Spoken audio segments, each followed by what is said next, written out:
The world is littered with places that time could not quite erase. A mosaic of silent ruins, half-remembered towns, and empty streets where stories linger like mist at dawn. Fields reclaim villages, forests swallow factories, and deserts consume cities, yet the marks of human ambition refuse to vanish. Join me as we explore the abandoned and the uncanny, where every broken window and crumbling wall hints at mysteries unsolved and lives unfinished. Centralia, Pennsylvania, the town that burned beneath its feet. A gentle breeze stirs the grass along Pennsylvania's Route 61, brushing against faded street signs and the crumbling skeletons of homes. The road itself is scarred, warped and split, bearing the marks of a force that cannot be seen but is always present, heat radiating from deep below. It's not the sun that warms this forgotten valley, but a fire that has burned beneath the earth for over 60 years. This is Centralia, once a bustling mining town, now a ghostly warning. The story of Centralia is not written in the annals of ancient history, nor is it far removed from the world we know. Its tale begins in the 19th century, as so many American tales do, with the promise of industry. Coal, specifically anthracite, was the fuel of choice. The black gold that powered the locomotives heated the homes and drove the factories of a growing nation. In the 1850s, prospectors discovered a vast seam of this precious resource beneath what would soon become Centralia. The town's destiny was set. For decades, Centralia thrived. By the 1960s, it boasted a population of nearly 1,500. The streets were lined with churches and shops, the air thick with the clang and whistle of mining equipment. Residents spoke with pride of the close-knit community, where generations of families worked the mines and gathered at local diners after Sunday Mass. But beneath the surface, both literally and figuratively, danger was brewing. It was May 1962 when the sequence of events that would doom Centralia began. The town, like many others, maintained its landfill by burning trash. That year, the landfill was located in an abandoned strip mine just outside the town. The fire, which was intended to be a routine exercise, slipped into an unsealed coal seam. Almost immediately, the flames ignited the anthracite beneath the ground. The fire found fuel in the labyrinthine network of old mine tunnels, spreading unseen and largely unchecked. At first, few noticed. The fire smouldered quietly, mostly ignored. These things happened, and Centralia's mining history was dotted with small blazes. But this fire was different. It found passageways, veins of coal and pockets of methane gas, slowly spreading in all directions. Efforts to extinguish the blaze were half-hearted, hindered by bureaucratic confusion and a lack of resources. Some tried to dig it out, others to smother it with clay and slurry, but the fire was always one step ahead, moving deeper, feeding on the endless supply of fuel. Years passed, and the fire grew. Residents began to notice unusually warm basements, a faint smell of sulphur, and in winter, steam rising from cracks in the ground. By the 1970s, the fire was a local secret, but not yet a crisis. People adapted, as communities often do. Kids played near the wisps of smoke, and homeowners shrugged off the strange warmth as a quirk of living in a mining town. That changed in 1979, when a gas station owner noticed that the temperature of the gasoline in his underground tanks had soared to dangerous levels. When checked, the reading was 172 degrees Fahrenheit, hot enough to risk explosions. The following year, the ground quite literally opened up. A 12-year-old boy named Todd Domboski fell into a sudden sinkhole in his backyard, a pit exhaling poisonous carbon monoxide. He clung to a tree root and was pulled to safety, but the incident made national headlines. Centralia's secret was out. From that point, Centralia's fate was sealed. State and federal authorities descended on the town, measuring gas levels, testing the soil, and mapping the silent spread of the fire. The numbers were grim. The subterranean blaze could not be contained. The ground was unstable, the air toxic. Centralia was declared unsafe.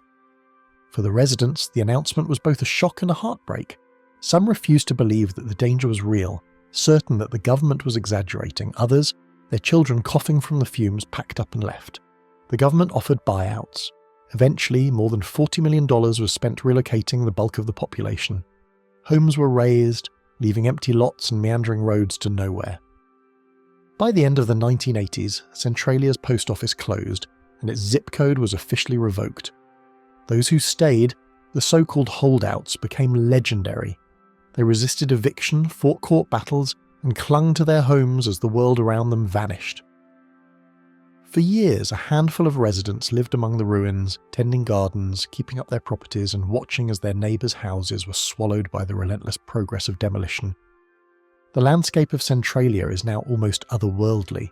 In places, the earth is split by deep fissures, from which wisps of smoke and steam escape. In winter, the snow melts quickly on these patches, revealing scorched earth and patches of green moss thriving in the warmth. Trees grow at strange angles, their roots contorted by the shifting, unstable ground. The air is heavy with the metallic tang of sulphur, especially after a rain. Walking along the so-called graffiti highway, a stretch of abandoned Route 61 covered in neon spray paint and murals, there's a sense of trespass, as if one is moving through a landscape that does not belong to the living. The silence is profound, broken only by the occasional rumble of earth shifting beneath unseen flames. Centralia's church, St. Mary's, still stands on the hill, a solitary sentinel overlooking the ruins. Every year, former residents and their descendants return for a single mass, a ritual of memory for a town that no longer exists in any official capacity. The graveyards too remain, their stones sinking slowly into the warming ground. Strangely, despite the danger, Centralia has never been entirely empty. Wildlife has returned in force. Deer graze among the ruins, birds nest in the eaves of abandoned houses, and wildflowers bloom in the cracks of shattered pavement. The absence of people has created an accidental sanctuary, nature reclaiming what industry and fire have left behind. But the fire itself is the true inhabitant of Centralia. Scientists estimate that the blaze stretches for miles in every direction, consuming hundreds of acres of coal. The temperature in the burning veins can reach over 1,000 degrees Fahrenheit. Projections suggest that, barring intervention, the fire could burn for another 250 years, long after the last human memory of Centralia fades. The story of Centralia is not unique in the world, but its scale and the drama of its abandonment have made it a symbol. It is a testament to the dangers that lurk beneath the surface, literal and metaphorical. The town's fate was shaped by a century of digging, extraction and disregard for the hidden forces below. The fire is a reminder that the earth remembers every wound, and sometimes it responds in ways that humans cannot control or predict. Centralia's legacy lives on in popular culture. The town inspired the eerie, fog-shrouded setting of the Silent Hill video game and film franchise, and countless urban explorers and curiosity seekers make the pilgrimage each year to photograph the desolation. Yet there is little left to see. No shops, no bustling streets, no echo of children's laughter, only the wind, the smoke and the strange warmth that seeps up from the earth. What makes Centralia so compelling is not just the spectacle of its destruction, but the way it lingers in the imagination. It is a place where the boundary between above and below has dissolved, where the invisible becomes visible through heat and vapour. There is something ancient in its ruin, a reminder of the balance between humanity's ambition and the forces we unleash in pursuit of progress. Balestrino, Italy, the silent watcher on the hillside. The flashlight beam slices through the fog. Stunted olive trees crowd the hillside, their gnarled roots gripping the earth as if holding on for dear life. Somewhere behind, the hum of an engine fades away. In the half-light, the outlines of Balestrino materialise. Abandoned walls, a crumbling bell tower, archways leading to nowhere. For the explorer, whether a curious traveller, a filmmaker, or a descendant retracing family footsteps, this is the threshold of a world left behind. "Don't go after dark," the innkeeper warned. "The ground is not what it used to be." He said it with a half smile, but his eyes darted to the hills, as if expecting them to move. The village stands as it did when the last doors were shut for good in the early 1960s. Stone houses, their windows gaping, the church battered but defiant, a castle presiding over the emptiness. But where most ruins are the result of war or disaster, Balestrino's undoing crept up over centuries, quiet, unpredictable, and unstoppable. You step over a fallen shutter, brushing aside wild fennel, and peer into a house where a rusted stove and a child's shoe remain, as if their owners might return any moment. The silence isn't total. The air vibrates with the memory of voices, a spectral echo of daily life. The ground shifts slightly underfoot, a subtle reminder that the earth here is always in motion. A journal entry, left by a 21st century explorer and found online, recounts, "There's a strange tension under the beauty. You hear rocks shifting, birds scattering, the wind whistling through cracks in the walls. It feels alive, but not for people anymore. To understand Balestrino, you must see it as a palimpsest, each generation layering its story atop the last. The oldest records note a fortified hamlet, first mentioned in the 11th century, growing under the protection of the Del Carretto family. The castle, once a bulwark against invaders, became a symbol of permanence that would prove tragically ironic. Villages endured medieval wars, pirate raids, Napoleonic conscriptions. Yet their true adversary was always beneath their feet. The Ligurian Apennines, with their fractured limestone and hidden springs, shifted unpredictably. Many villages in the region suffered landslides and tremors, but in Balestrino, the instability was relentless, never catastrophic, just insidious. The medieval streets wind between houses built from the same pale stone as the mountains themselves. Each home was constructed with care, stones fitted perfectly, foundations dug deep into what seemed like solid rock. The church of San Giorgio rose in the village centre, its bell tower a beacon visible from the valley below. For centuries, life here followed the rhythms of the seasons. Olive harvests, religious festivals, the slow succession of births, marriages and deaths that mark the passage of generations. In a recorded interview from the 1990s, an elderly woman, Julia, who left Balestrino in her 20s, recalls, "The well would fill with earth overnight. Sometimes after rain we'd hear a sound like thunder, but it was the land moving, not the sky. My father was always patching cracks. He joked that the house wanted to walk to the sea." The signs were always there, but they accumulated so gradually that each new crack, each shifted stone could be explained away as the natural settling of old buildings. Families had lived in these houses for generations, their ancestors had weathered earthquakes and storms. Why should this generation be different? Photos from the 1940s show wedding parties and festivals, the piazza filled with laughter. Children play in the shadow of the castle walls, women hang laundry from wrought iron balconies, and men gather in the evening light to discuss the day's work. But in those same years, official letters speak of requests for aid. The street by the church has sunk again. We beg for funds to shore the foundations. Engineers came, measured, made plans. They reinforced walls, installed drainage systems and shored up the most precarious buildings. But each intervention was temporary. The village's bones were shifting inch by inch, year by year. What had taken centuries to build was being undone by forces that no amount of human ingenuity could permanently arrest. The 1950s brought a new urgency to the problems. Heavy rains would turn the narrow streets into torrents, carrying away loose stones and undermining foundations. The sound of cracking masonry became a constant backdrop to daily life. Families began to speak in hushed tones about cracks that appeared overnight, about rooms that seemed to shrink as walls slowly converged. For Balestrino, there was no single day of the end. Instead, the exodus unfolded in slow motion. The population dwindled as families moved to safer ground just downhill or left for the coast. The young departed first, seeking opportunities in Italy's growing cities. The old remained, tending gardens that grew more precarious each season, maintaining houses that seemed determined to return to the earth. By the 1950s, only the most stubborn remained, patching the walls, watching for new fissures after every rainstorm. A local historian describes the final weeks. One morning the bakery was closed, then the grocer. When the church bells rang for the last time, most of us had already packed. It wasn't a disaster. It was surrender. The last residents left, quietly, without fanfare or official ceremony. They locked their doors, gathered what possessions they could carry, and walked down the hillside to begin new lives on more stable ground. Behind them, Balestrino fell silent for the first time in nearly 1,000 years. Today wild boars root through gardens where tomatoes and herbs once grew. Ivy strangles balconies that once displayed geraniums in terracotta pots. Swallows nest where children once played hide and seek among the narrow alleyways. The land left to itself is not peaceful. Every winter brings new collapses, slabs of road sliding away, rooms filling with mud and debris. Yet the ruins are stubborn.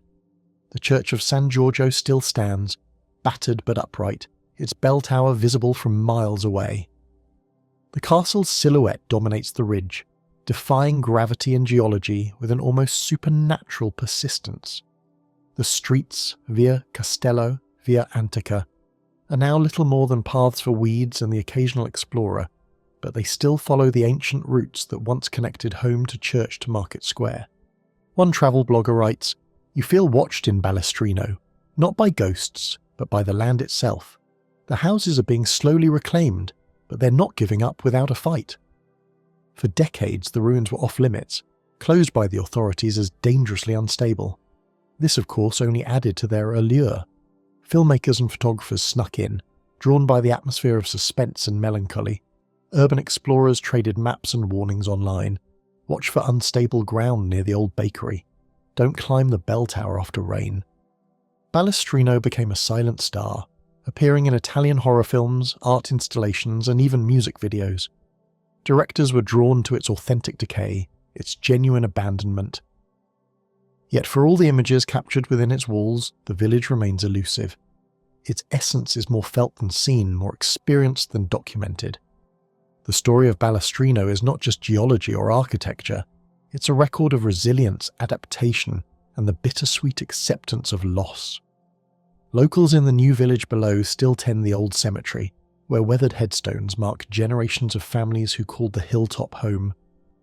They gather for festivals honouring saints whose statues remain in the ruined church above, their painted eyes gazing out over empty pews. Children grow up hearing stories of the old days.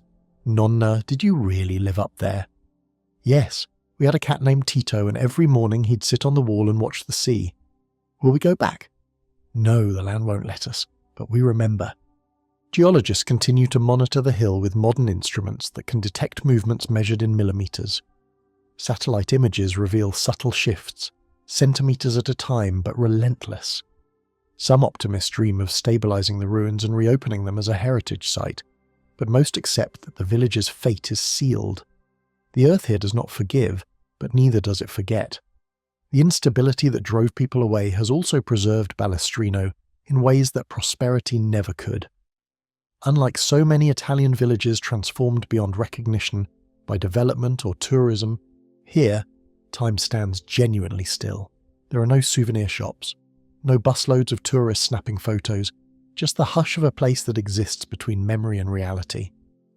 At dusk, as light leaks from the valley below, Balestrino seems to hover between worlds. The present fades, the echoes of laughter, prayers, and everyday conversations from centuries past become almost audible.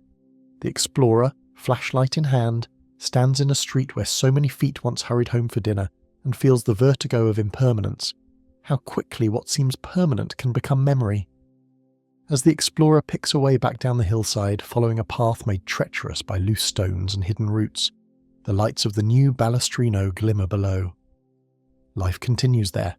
Births, meals, celebrations, in houses built on firmer ground just out of sight of the old village's ruined walls. Behind, the wind rises through empty doorways, and somewhere in the darkness another stone shifts, another fragment of the past settles deeper into the restless earth that refuses to stay still. Hashima Island, Gunkanjima, the fortress of coal. The ferry cuts through the choppy waters off Nagasaki, its engine churning against the currents that have guarded these waters for centuries. Passengers crowd the deck, cameras ready, but nothing prepares them for the first glimpse of Hashima Island rising from the sea like a concrete battleship. The nickname Gunkanjima, Battleship Island, seems almost inadequate for this hulking mass of grey that appears to have been hewn from a single block of stone and steel. From a distance, the island's silhouette is deceptively uniform, but as the ferry draws closer, the details emerge with startling clarity. Towering apartment blocks rise directly from the seawall, their windows dark and empty, while the skeletal remains of mining infrastructure pierce the skyline like the ribs of some massive beast. This is not a ruin that nature has softly reclaimed. This is industrial abandonment in its rawest form, a testament to humanity's capacity to build monuments to progress and then walk away. Hashima measures just 480 meters long and 160 meters wide, yet at its peak in 1959, it housed over 5,000 people, making it one of the most densely populated places on Earth. Every square meter of the island was utilized, from the coal shafts that plunged deep beneath the seafloor to the rooftop gardens where children played in the shadow of smokestacks. The island was a world unto itself, a concrete ecosystem where 3 generations of families lived, worked, and died without ever setting foot on the mainland. The story begins in 1887 when Mitsubishi Corporation purchased the island and discovered the rich seams of coal that lay beneath the ocean floor. What started as a small mining operation quickly evolved into something unprecedented: Japan's first major concrete structure, a fortress of industry rising directly from the waves. The company didn't just extract coal from Hashima, they transformed it into a symbol of Japan's rapid modernization, a place where traditional ways of life were abandoned in favor of industrial efficiency. The miners who came to Hashima were not just workers but pioneers of a new way of living. They descended into shafts that extended over a kilometre beneath the sea, working in conditions of crushing heat and constant danger. The coal they extracted powered Japan's steel mills and factories, fueling the nation's emergence as an industrial power. Above ground, their families lived in apartment blocks that rose story upon story, each unit identical to the next, each balcony overlooking the endless ocean. Life on Hashima followed the rhythms of the mine. The wail of sirens marked the changing of shifts, and the elevator that carried miners to the depths also brought up the coal that sustained the island's economy. Every resident, from the company executives in their comfortable apartments to the labourers in the deepest tunnels, understood that their existence depended entirely on the black seams buried beneath the seafloor. Yet for all its industrial purpose, Hashima developed its own culture and community. Children attended school in classrooms with panoramic ocean views, learning their lessons to the constant backdrop of mining machinery. The island had its own hospital, temples, movie theatre, and even a rooftop garden where vegetables grew in soil imported from the mainland. Residents spoke of the unique camaraderie that developed in such isolation, how neighbours became family, how the shared experience of living on this concrete outcrop created bonds that lasted lifetimes. The apartment buildings themselves were marvels of efficient design, each unit carefully planned to maximise space while providing basic comfort. Families lived in rooms that measured just a few tatami mats, yet these tiny spaces contained entire lives. Birth announcements, wedding photos, children's drawings stuck to walls that separated them from the ocean by mere meters. The buildings had no elevators, so residents climbed narrow staircases that echoed with the footsteps of thousands, carrying groceries, laundry, and the weight of daily existence up and down the concrete towers. Photographs from the 1950s and 1960s show a community in full swing. Children play in the narrow spaces between buildings, their laughter mixing with the industrial sounds that never ceased. Women hang laundry from every available balcony, creating colourful banners that flutter against the grey concrete. Men gather in the small shops and restaurants that occupied the ground floors, sharing drinks and stories after long shifts underground. The island hummed with activity, a beehive of human endeavour surrounded by the vastness of the sea. But beneath the surface prosperity, cracks were beginning to show. Japan's energy needs were changing, and petroleum was gradually replacing coal as the fuel of choice.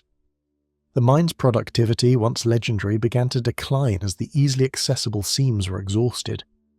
Younger residents started leaving for opportunities on the mainland, drawn by the promise of jobs that didn't require descending into the darkness below the ocean floor. The end, when it came, was swift and decisive. In January 1974, Mitsubishi announced the closure of the mine, and within months the island was evacuated. Families who had lived on Hashima for generations packed their belongings and boarded ferries that would take them away forever. The exodus was orderly but heartbreaking, residents leaving behind not just homes, but an entire way of life that had defined their identity. The last resident left Hashima on April 20th, 1974, and the island fell silent for the first time in nearly a century. The concrete buildings that had sheltered thousands now stood empty, their windows staring out at the sea like countless hollow eyes. The machinery fell still, the voices faded, and only the sound of waves against the seawall remained to mark the passage of time. Abandonment transformed Hashima into something entirely different from what it had been during its industrial heyday. Without human maintenance, the salt air and typhoons began their relentless work of erosion. Windows shattered, roofs collapsed, and the ocean spray gradually coated everything in a patina of rust and decay. The island became a monument to impermanence, a place where the dreams of industrial progress lay exposed to the elements. For decades, Hashima remained off-limits to visitors, accessible only to researchers and the occasional filmmaker drawn by its apocalyptic atmosphere. The island appeared in movies and documentaries as a symbol of industrial decay, its crumbling facades serving as a backdrop for stories about humanity's relationship with technology and progress. Yet these images, striking as they were, could only capture the surface of what Hashima represented. When limited tours finally began in 2009, visitors found themselves confronting not just ruins, but the physical remnants of lives lived in one of the most extreme environments humans have ever created. The concrete pathways where children once ran to school now crumble underfoot. The apartments where families shared meals overlook balconies where typhoon winds have scattered the debris of decades. The mine entrance, once the vital artery of the island's existence, is sealed and silent, its depths flooded with seawater. Walking through the accessible portions of Hashima today, visitors experience a peculiar form of time travel.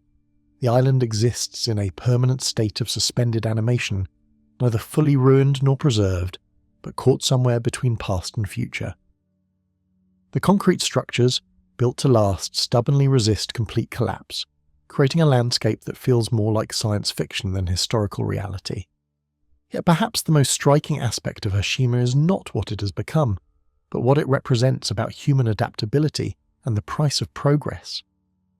The island stands as evidence of humanity's willingness to create entirely artificial environments in pursuit of economic goals, and the ease with which such environments can be abandoned when those goals change. The families who once called Hashima home built their lives around the promise that industrial progress was permanent, only to discover that even the most solid-seeming foundations can shift beneath the tides of economic change. The sea continues its patient work around Hashima, waves washing against concrete that grows more fragile with each passing storm. Slowly, inevitably, the ocean will reclaim what was taken from it, dissolving the dreams of industrial empire back into salt and memory. The battleship that once symbolized Japan's conquest of nature will eventually surrender to the forces that no amount of concrete and steel can permanently resist, leaving only stories carried away on the endless currents that connect all islands to the vast, patient sea. Fordlandia, Brazil, the jungle's indigestion. Imagine a vision born not of necessity or local wisdom, but of sheer industrial will.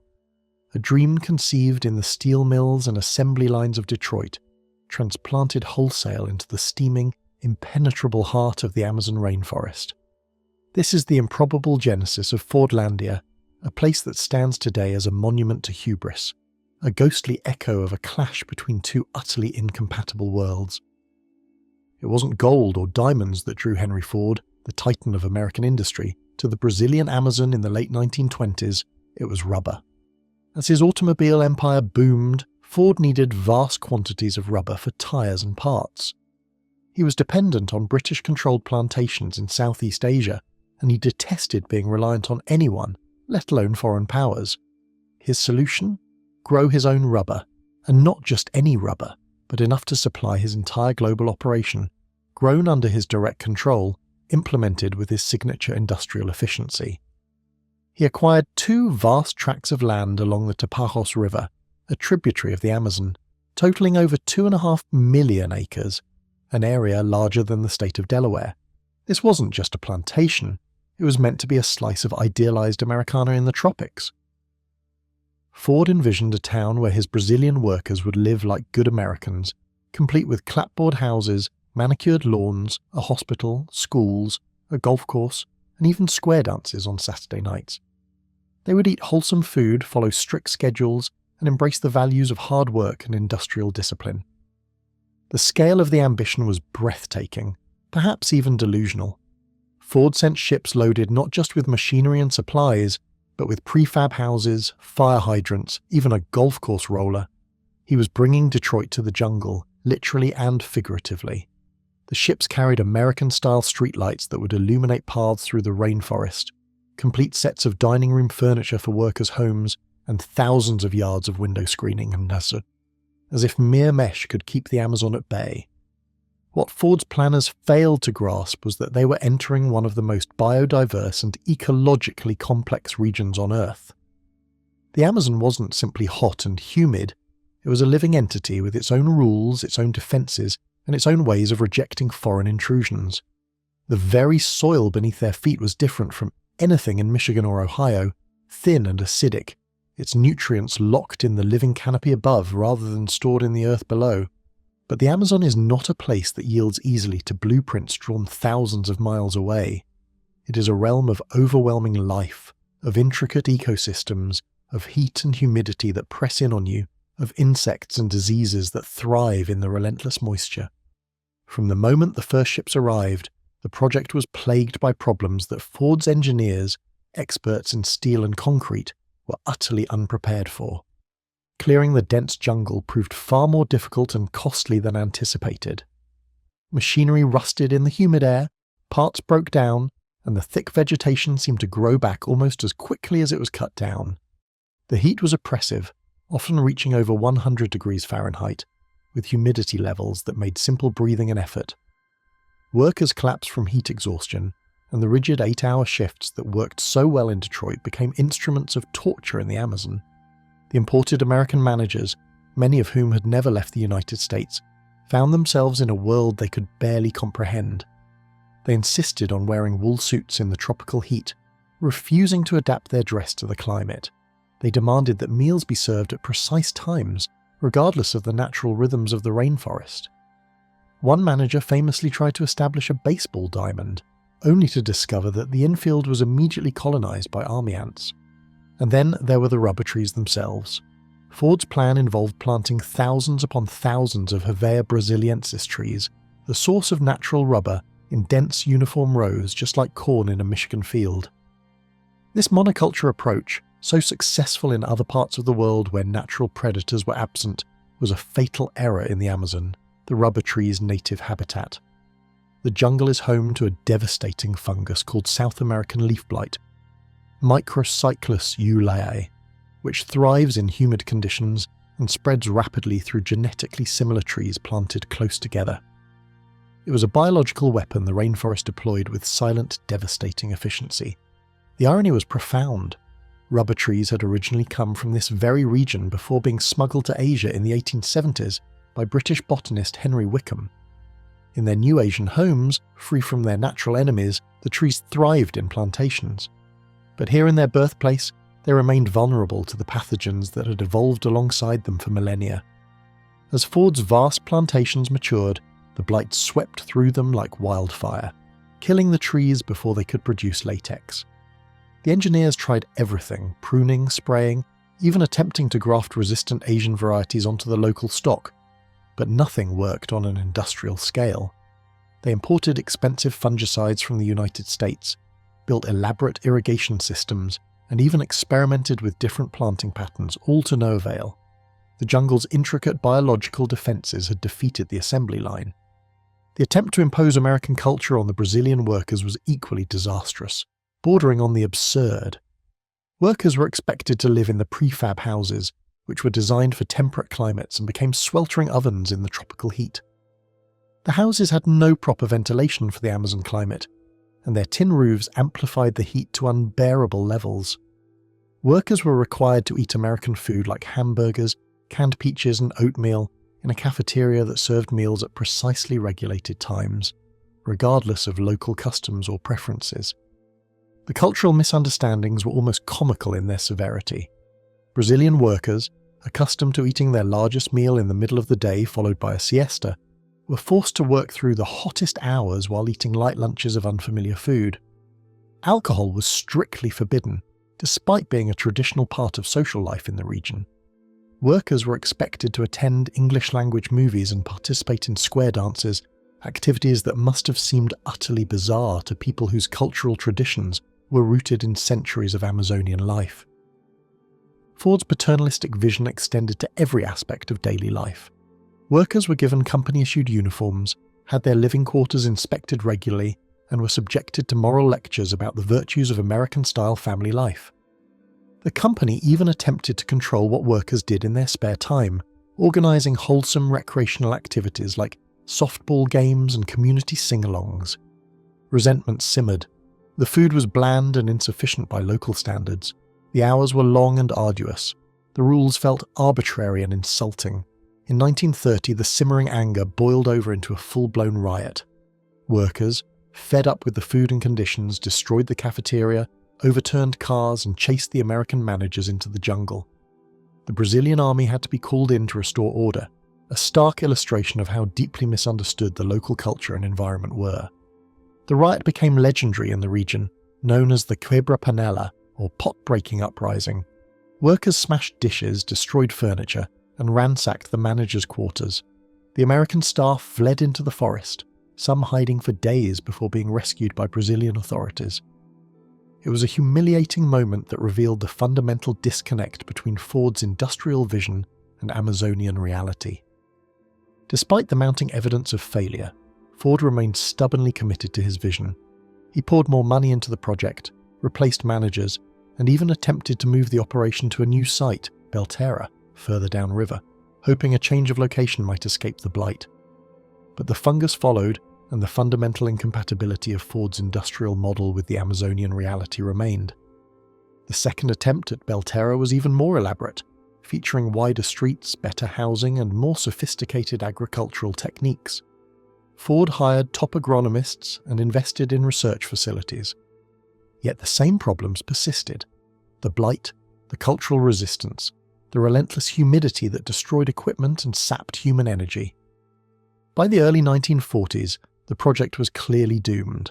The blight was unbeatable on an industrial scale, and synthetic rubber, developed during World War II, was beginning to supplant natural latex. In 1945, after investing what would be equivalent to hundreds of millions of dollars today and receiving not a single drop of commercially viable rubber, Henry Ford's grandson, Henry Ford II, sold the entire operation back to the Brazilian government for a fraction of the cost, a mere $244,200. The Americans left, taking their vision of Detroit in the tropics with them. Fordlandia and Belterra were abandoned, left to the slow, inexorable embrace of the rainforest. Today, visiting Fordlandia is a journey into a strange, melancholic pocket of history. The town still exists, inhabited by a few hundred Brazilians who have slowly moved into the decaying structures. But much of it remains as it was left. Rows of identical clapboard houses, many collapsing under the weight of vines and moisture. The skeletal remains of the powerhouse and sawmill, their machinery rusting into oblivion. The water tower, a bizarre landmark rising above the jungle canopy, like a concrete lighthouse in a sea of green. Walking through the overgrown streets, you find fire hydrants that will never be used, sidewalks that lead into impenetrable thickets, and the ghostly outline of the golf course swallowed by dense vegetation. The hospital is still there, its tile walls stained, bats roosting in the rafters.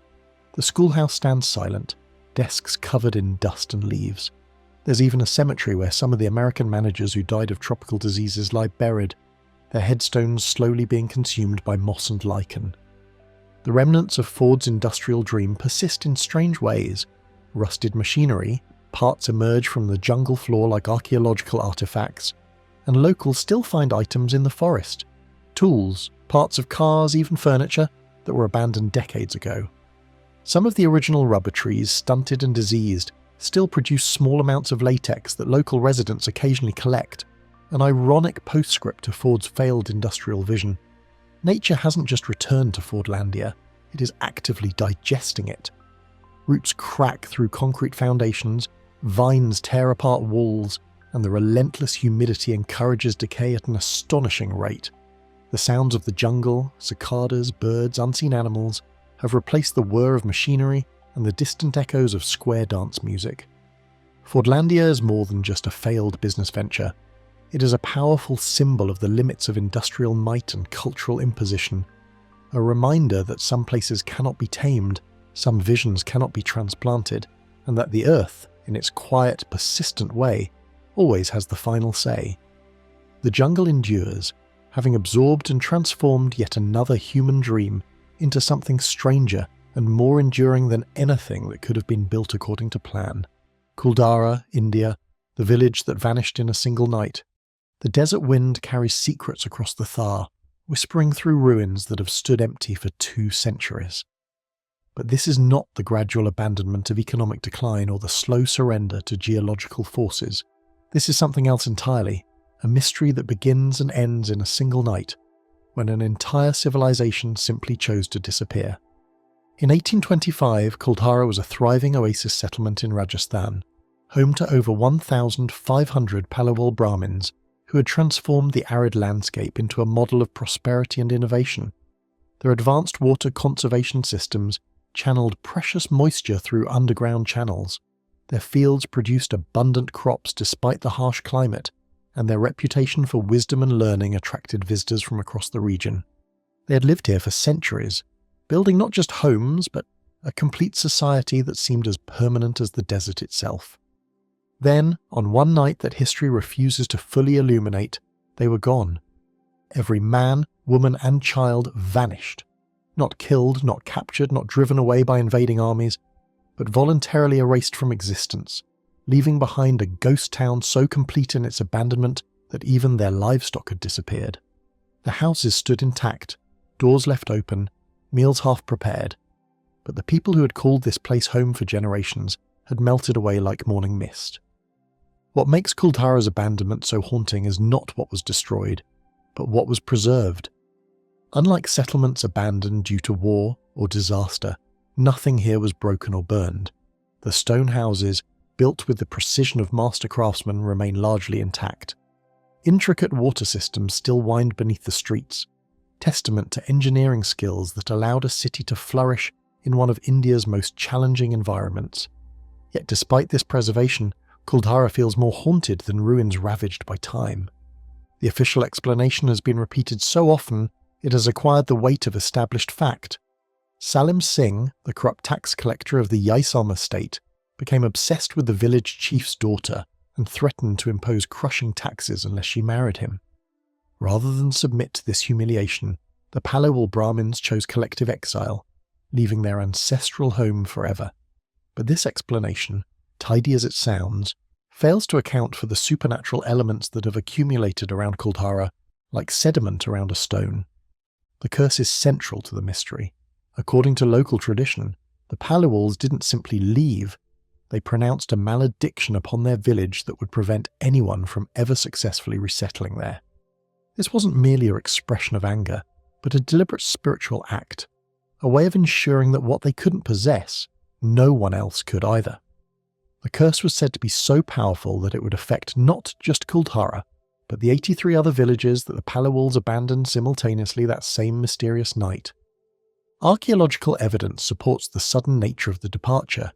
Excavations have uncovered cooking pots with charred remains of meals that were never finished, personal belongings scattered as if their owners had simply stood up and walked away mid-task. Wells were deliberately filled with sand before the departure, not the work of raiders or enemies, but the careful actions of people who knew they would never return and wanted to ensure no one else could benefit from their labours.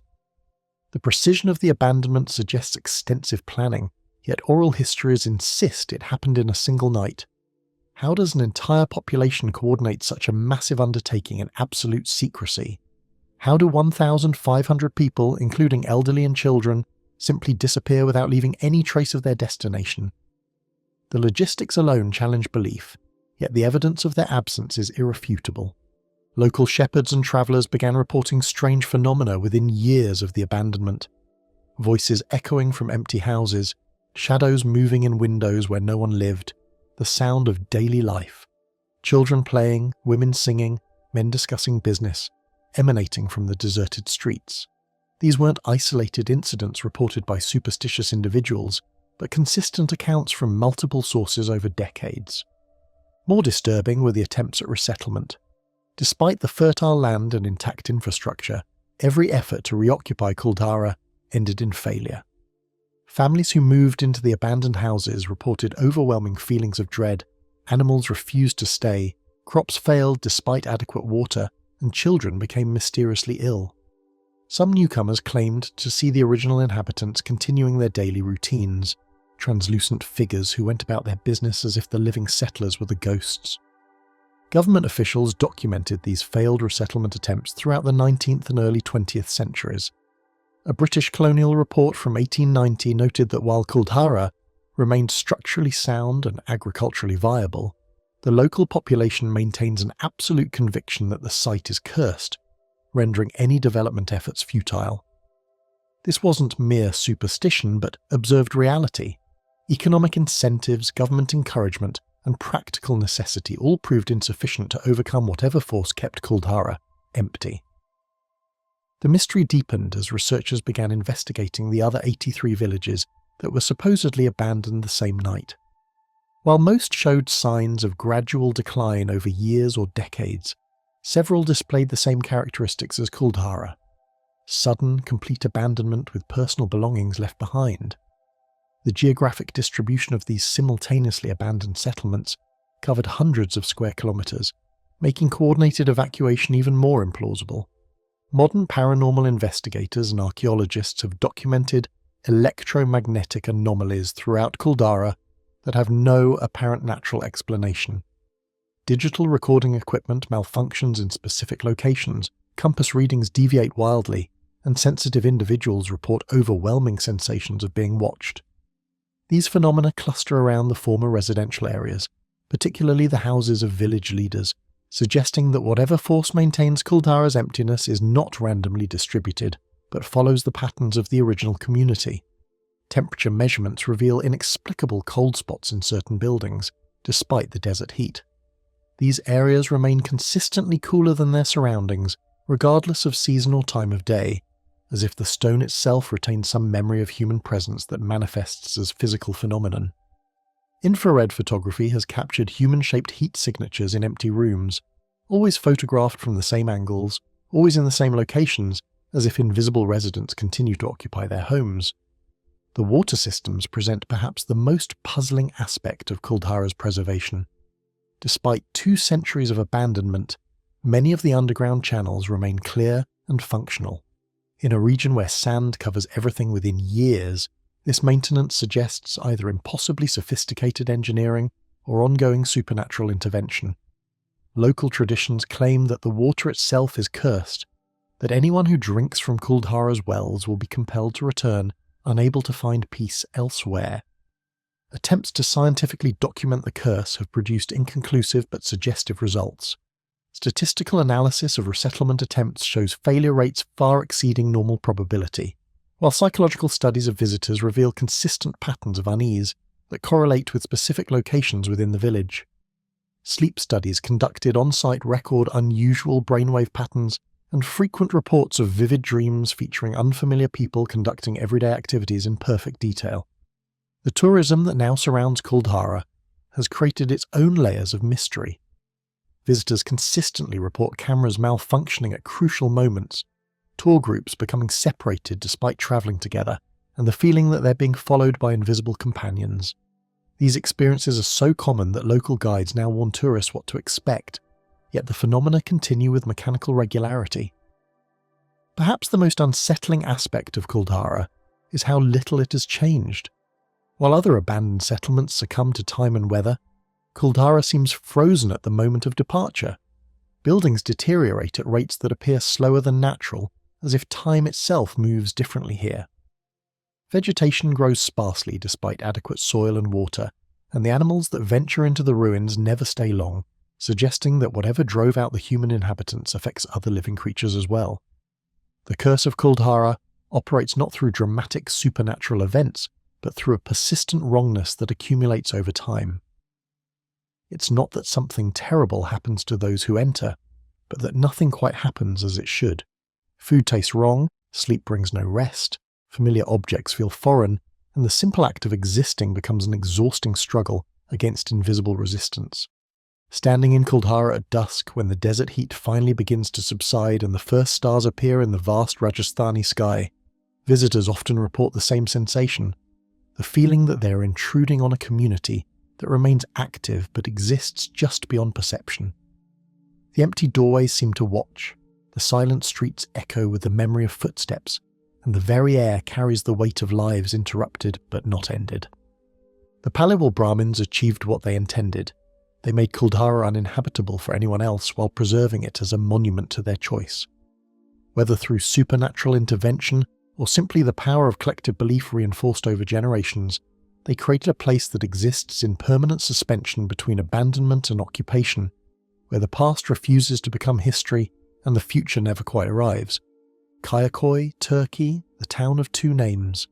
There is a particular quality to abandoned places in the Mediterranean, a way the light falls differently through empty windows, how the silence seems older and more deliberate than mere absence of sound. But Kayakoi possesses something more, the weight of deliberate forgetting, of a community that didn't simply fade away but was surgically removed from existence, leaving behind a skeleton of stone that refuses to decay and refuses to be inhabited. The locals call it Kayakoi now, the rock village, but the ghosts still answer to Lavisi, the name that echoed through these narrow streets for over 2,000 years.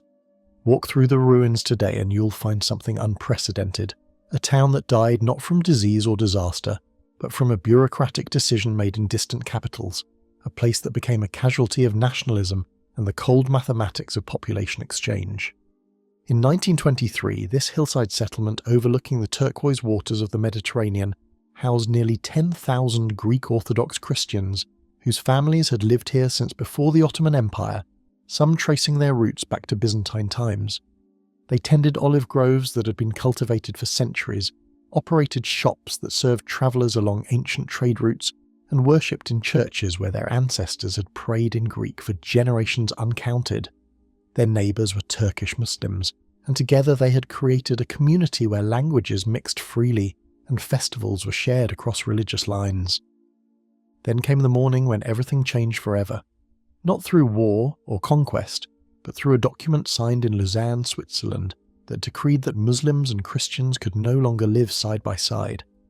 The convention concerning the exchange of Greek and Turkish populations mandated that Orthodox Christians in Turkey would be relocated to Greece, while Muslims in Greece would be sent to Turkey. It was ethnic engineering on a massive scale, presented as a solution to the minority problem that had emerged from the ashes of the Ottoman Empire. The residents of Lavisi had perhaps a few weeks to gather what they could carry and abandon everything else. Imagine the conversations that must have taken place in those final days, the desperate attempts to sell properties that no one could buy, the decisions about which family heirlooms to pack and which to leave behind, the promises to return that everyone knew were impossible to keep. Children born in these houses were told they would never see them again. Elderly residents prepared to die in exile from the only land they had ever known. The exchange was supposed to be orderly, civilized, even humane by the standards of the time. Families weren't driven out at gunpoint but were given official papers, transportation to ports, and assurance that they would be resettled with dignity in their true homeland. Yet this bureaucratic efficiency made the tragedy somehow worse. There was no one to blame, no enemy to hate, just the inexorable machinery of modern nationalism grinding individual lives into statistical units. What the departing Greeks left behind was a ghost town of extraordinary completeness. Unlike communities abandoned due to war or economic collapse, Lavisi was frozen at the moment of evacuation. Houses stand with their original furniture, churches contain their icons and liturgical items, and shops retain their inventories. The Muslims who were supposed to replace the Greek population never came in sufficient numbers, and many who did arrive found the atmosphere so oppressive that they left for other settlements. The architecture itself tells the story of disruption. Greek houses built in a distinctive style with stone walls and red tile roofs stand empty next to the modest wooden homes of the few Turkish families who remained. Two different building traditions exist side by side, but the dominant Greek structures give the settlement its character and its haunted quality. The houses weren't designed for abandonment. They were built by people who expected their children and grandchildren to inherit them. But Kayakoi's mystery extends beyond its historical tragedy. There's something about the place that resists new habitation, something that goes beyond economics or practical considerations. Multiple attempts have been made to develop the site for tourism or to encourage resettlement, Yet these efforts consistently fail in ways that seem almost deliberate. Construction projects encounter unexpected obstacles, investors withdraw suddenly, and residents who do move in find themselves compelled to leave within months. The phenomenon is subtle but persistent. Families who attempt to live in the restored houses report dreams so vivid and unsettling that sleep becomes impossible. These aren't generic nightmares, but specific visions of the previous inhabitants going about their daily routines. Cooking in kitchens, tending gardens that no longer exist, conducting conversations in a language the dreamers don't understand but somehow comprehend. The dreams aren't threatening, which makes them more disturbing. They suggest that the original community continues to exist in some parallel layer of reality. Visitors consistently describe a sense of intrusion, as if they're walking through a home where the family has just stepped out temporarily. Personal belongings remain in some houses: photographs, books, children's toys, covered in decades of dust but somehow resistant to the decay that should have claimed them. Textiles that should have rotted away remain recognizable. Letters written in Greek script lie scattered on floors, and Orthodox crosses hang on walls where no one has prayed for nearly a century. The two churches that dominate Kayakoy's skyline present the most compelling evidence of supernatural preservation. The Cathedral of the Taxiarchs and the smaller chapel of Panaya remain structurally intact despite decades of neglect. Their frescoes, though faded, retain enough detail to be clearly recognizable, and their altars still bear the marks of their final services. Local Muslims avoid entering these buildings, not from disrespect but from a deep sense that they remain consecrated to another faith, still occupied by invisible congregations. Temperature anomalies cluster around the religious buildings and the larger houses that belong to prominent Greek families. Even on scorching summer days, certain rooms remain inexplicably cool, while in winter, some spaces retain warmth long after the sun has set. These microclimates seem to follow the patterns of the original community's daily life. Kitchens stay warm, bedrooms remain cool, and gathering spaces maintain comfortable temperatures regardless of weather. Sound phenomena add another dimension to the mystery. Residents of nearby villages report hearing church bells ringing from Kayakoy on Orthodox feast days. Despite the fact that the bells were removed decades ago, the sounds aren't imagined. Multiple witnesses from different locations describe the same timing and duration. Even more unsettling are reports of conversations, laughter, and children playing that seem to emanate from specific houses at particular times of day, as if the village's social rhythms continue on some inaudible frequency. Photography in Kayakoy produces consistently anomalous results. Digital cameras malfunction in predictable patterns, always in the same locations. Film develops with unexpected images, shadows where no shadow should exist, human figures that weren't visible when the pictures were taken, and inexplicable light sources that seem to emanate from within the abandoned buildings. Professional photographers have documented these phenomena repeatedly, yet no technical explanation accounts for their consistent occurrence. The village cemetery, located on a hillside overlooking the ruins, remains meticulously maintained despite having no official caretaker. Graves from the early 20th century appear freshly tended, with weeds mysteriously absent and headstones clean of the lichens that cover every other stone surface in the area. Orthodox crosses carved into the memorial stones show no signs of the weathering that affects similar monuments elsewhere in the region.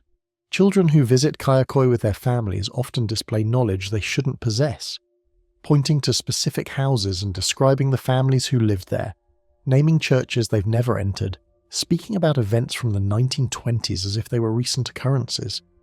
When questioned, these children can't explain their knowledge and often forget these details once they leave the village, as if the information belongs to the place rather than to them. Modern Turkey has officially recognized the tragedy of the population exchange and made efforts to preserve Kayakoy as a symbol of tolerance and coexistence. Yet these preservation efforts encounter ongoing difficulties that seem to exceed normal bureaucratic or financial obstacles. Plans stall inexplicably, funding disappears, and workers report equipment failures and accidents that force repeated delays. The Mediterranean sun sets each evening over Kayakoy, painting the empty stone houses in shades of gold and amber that make them appear momentarily inhabited. In this light, the village seems to shimmer between past and present, as if time itself has become unstable here. Shadows move through doorways where no one walks. Windows reflect images of rooms that should be empty, and the very air carries traces of lives that ended too abruptly to fully depart. Kayakoi endures as a monument to displacement, but also as evidence that some disruptions cut too deeply to heal cleanly. The population exchange solved a political problem by creating a spiritual wound that continues to bleed nearly a century later. The village stands as testament to the Greek community that built it, but also as a warning about the costs of reducing human complexity to simple categories of belonging. In the gathering dusk, when the last tourists have departed and the coastal winds carry the scent of wild herbs through empty streets, Kayakoi settles into its nocturnal existence. The silence isn't empty but full, pregnant with voices that speak in a language that is officially dead here but refuses to stop echoing through the stone houses that were never meant to outlive their builders. Kolmanskop, Namibia, where diamonds turn to sand. Sand has a hunger all its own. It moves with purpose, flowing like liquid, climbing walls like ivy, filling spaces with the patience of geological time compressed into human years. In the Namib Desert, where the oldest dunes on Earth shift with winds that have blown for millions of years, this hunger found a feast in Kolmanskop, a town built on the promise of diamonds, now being slowly consumed by the very desert that yielded its treasures. But let us begin not with sand, but with light, the particular quality of illumination that filters through broken windows, casting geometric patterns across floors where diamonds once scattered like fallen stars. Photographers come from around the world to capture these moments when the Namib sun transforms abandoned rooms into galleries of shadow and brilliance, when nature's reclamation project becomes an art installation of almost supernatural beauty. The woman who discovered it all was probably not thinking about beauty. Zacharias Lawala, working the railway line in 1908, was likely focused on more mundane concerns. The heat, the endless stretches of track, the backbreaking labour of maintaining transportation links across one of the world's most hostile environments. But something caught her eye in the sand beside the tracks, a stone that gleamed with unusual fire, that seemed to capture and concentrate the desert light in ways that ordinary pebbles never could. That stone was a diamond, and with its discovery, the most unlikely boomtown in African history began to rise from the dunes.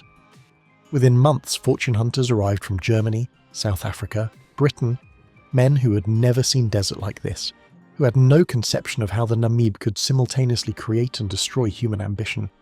They brought with them not just mining equipment, but an entire European civilization.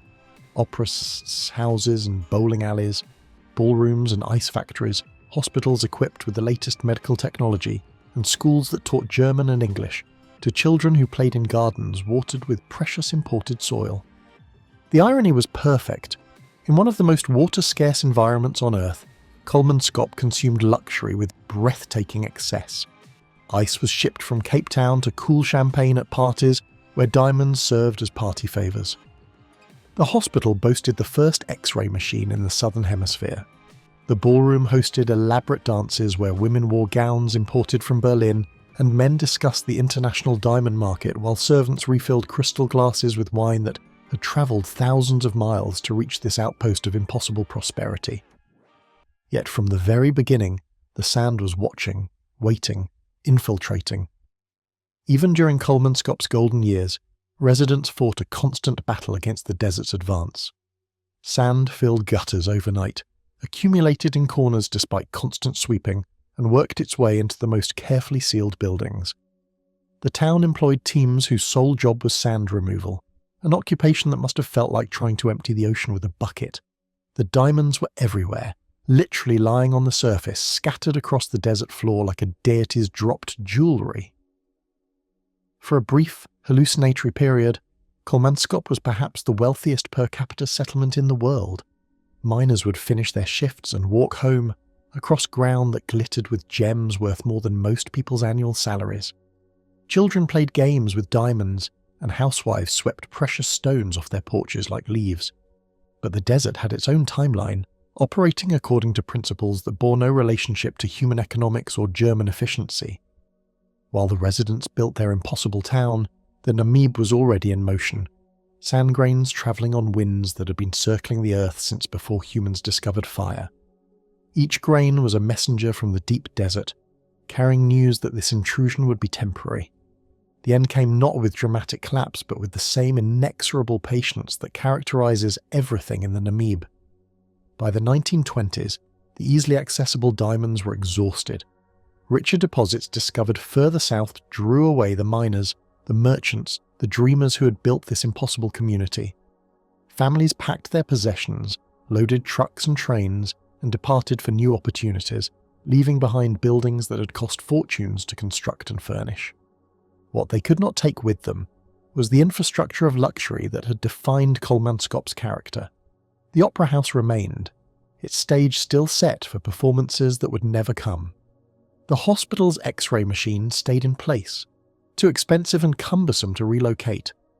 Kitchens retained their imported copper pots, bedrooms their hand-carved furniture, parlours their Persian rugs and oil paintings that had once graced homes in Hamburg or Munich. The sand moved in immediately, not as an invader but as a native returning home. It flowed through open doors, settled into corners, accumulated in bathtubs where European families had once tried to wash away the desert dust. Year by year, room by room, Kolmanskop was buried by the environment that had briefly tolerated its existence. This is where Kolmanskop transcends mere abandonment and becomes something approaching art. The sand doesn't destroy the buildings, it preserves them in a state of perpetual transformation. Wallpaper, protected by the sand that covers it, retains colours that would have faded to nothing under the desert sun. Furniture emerges from dunes like archaeological artefacts, perfectly preserved by the same forces that buried them. Walking through Kolmanskop today is like touring a museum where the exhibits change constantly but never lose their power to astonish. In the hospital, sand has filled the operating theatre to waist height, but the surgical table still rises above the dunes like an island. The ballroom's elegant chandelier hangs over a floor transformed into rolling hills of sand that shift and reshape with every wind. The bowling alley has become a sandy ravine where the pins stand like sentinels in a transformed landscape. Each room tells a different story of the relationship between human ambition and natural force. In some, the sand has filled the space completely, creating smooth surfaces that reach almost to the ceiling. In others, the desert has arranged itself into perfect dunes that follow the contours of the original architecture, as if the building has taught the sand how to behave. Windows frame views of other windows, creating infinite recursions of abandonment that photographer and philosopher alike find irresistible. The most haunting spaces are those where the desert has achieved perfect equilibrium with human design. A bedroom where sand has filled the space between floor and mattress, creating a new ground level from which furniture emerges like modernist sculpture. A kitchen where dunes have covered everything but the highest shelves, preserving a perfect cross-section of domestic life from 90 years ago. A parlour where the sand has arranged itself in sweeping curves that complement the room's original geometry, as if the desert has learned to appreciate interior design. But Kolmanskop is not static. The sand continues to move, to shift, to reveal and conceal in endless cycles. What tourists photographed yesterday may be completely changed by tomorrow's wind. Rooms that were filled to the ceiling can be scoured clean by particularly strong storms, revealing spaces that haven't been seen for decades. The desert is constantly redecorating, constantly curating its own exhibition of human impermanence. Local guides speak of the town's moods, of how different weather conditions create different personalities in the ruins. During sandstorms, when visibility drops to mere meters, Kolmanskop becomes a maze where even experienced visitors can become disoriented. On clear mornings, when the light is soft and the shadows long, the town appears almost habitable, as if its residents might return from some extended vacation. At sunset, when the setting sun turns everything to gold, Kolmanskop achieves a beauty so transcendent that visitors frequently describe it as spiritual. The diamonds are still there, hidden in the sand that fills the buildings, scattered in the dunes that surround the town. Visitors occasionally find small stones that might be gems, though removing them is strictly forbidden. The irony persists. A town built on diamond wealth now guards its treasures within the very sand that destroyed it. Night in Kolmanskop brings a silence so complete it seems solid, broken only by the whisper of sand against glass and the distant calls of desert creatures adapted to this harsh environment. Stars appear in numbers impossible to see in light-polluted areas, and the Milky Way stretches across the sky like a cosmic river. In this darkness, it becomes easy to understand why the first European visitors found the Namib simultaneously terrifying and beautiful, a landscape that operates according to rules that have nothing to do with human comfort or comprehension. As dawn breaks over the Namib, painting the dunes in shades of rose and gold, Kolmanskop emerges from the night like a dream half remembered. The sand continues its patient work, grain by grain, wind by wind, season by season. What began as the triumph of human ambition over natural hostility has become something more complex and perhaps more beautiful, a collaboration between human architecture and natural force that creates spaces no architect could design and no museum could curate. The desert keeps Kolmanskop as both trophy and warning, a monument to the temporary nature of all human achievement and the eternal patience of natural process. Here, in rooms where champagne once flowed and diamonds glittered in crystal bowls, the sand writes its own history, a story of persistence and transformation that will continue long after the last photograph is taken and the last tourist departs. Humberstone and Santa Laura Saltpeter Works, Chile, the theatre at the end of the world, begin with the children, not the ones who play here now, tourist children who dart between rusted machinery and pose for photographs, but the ghosts of those who once called this place home. In the old theatre of Humberstone, their laughter still echoes from wooden seats that face a stage where no curtain has risen for decades. Close your eyes in that dusty auditorium, and you can almost hear them. The sound of small hands clapping, feet shuffling with excitement, voices calling out during Christmas pageants performed under the vast indifference of the Atacama sky. This is how Humberstone reveals itself, not as a place where industry died, but as a community that simply stopped mid-sentence, leaving behind the infrastructure of joy alongside the machinery of labour. The swimming pool, carved from concrete and lined with imported tiles, still holds its rectangular promise of relief from the desert heat. The ballroom floor, warped by decades of thermal expansion and contraction, remembers the weight of dancers who celebrated paydays and holidays with equal fervour. The school desks, arranged in neat rows, wait for students who will never return from a recess that began in the 1960s. But to understand why these intimate spaces feel so haunted, we must first comprehend the sheer audacity of building them here, in the most arid desert on Earth, where some weather stations have never recorded a single drop of rain. The Atacama doesn't merely lack water, it actively devours moisture, sucking humidity from the air, from human skin, from any organic matter foolish enough to venture into its domain. Yet here, in this landscape that makes Mars seem hospitable, thousands of families created not just mining operations, but entire civilizations complete with swimming pools, theatres, and ice cream parlours. The wealth that made this possible came from sodium nitrate, white gold extracted from the desert floor through processes that transformed the Atacama from wasteland into the economic engine of Chile. Saltpeter, essential for both fertilizer and explosives, turned these remote mining camps into boom towns that attracted workers from across South America and Europe. At their peak, Humberstone and Santa Laura weren't merely profitable, they were among the most technologically advanced communities in Chile, featuring electric lighting, refrigeration and communication systems that rivaled those of Santiago. James Thomas Humberstone, the British engineer whose name the largest camp would eventually bear, arrived in the 1870s with ideas that seemed designed to prove human dominance over impossible environments. His innovations in nitrate extraction transformed an industry, but more importantly, his vision of worker welfare created something unprecedented in industrial mining. Company towns that prioritize not just productivity but quality of life. He understood that men who brought their families to the desert required more than wages. They needed reasons to stay, reasons to call this alien landscape home. The result was a social experiment conducted under the most extreme conditions imaginable. Workers who spent their days extracting chemicals from the earth returned each evening to communities that offered tennis courts, libraries, and social clubs. Children born in these desert outposts attended schools that rivaled urban institutions, learning multiple languages while the nearest city lay hundreds of kilometers away, across landscapes that could kill the unprepared traveler within hours. The engineering required to sustain these communities was as audacious as their cultural ambitions. Every drop of water had to be imported or carefully recycled, every scrap of vegetation nurtured with obsessive care. The company stores stocked goods from around the world: French wines, German sausages, British woolens, all transported across thousands of kilometres of desert to satisfy the tastes of workers who had left their homelands for the promise of wealth in the world's most unforgiving environment. Yet perhaps the most remarkable aspect of these communities was how quickly they developed their own traditions, their own sense of place rooted not in the landscape, but in defiance of it. Humberstone's annual festivals became legendary throughout the region, drawing visitors from across Chile who came to witness the spectacle of European-style celebrations conducted under the endless blue dome of the Atacama sky.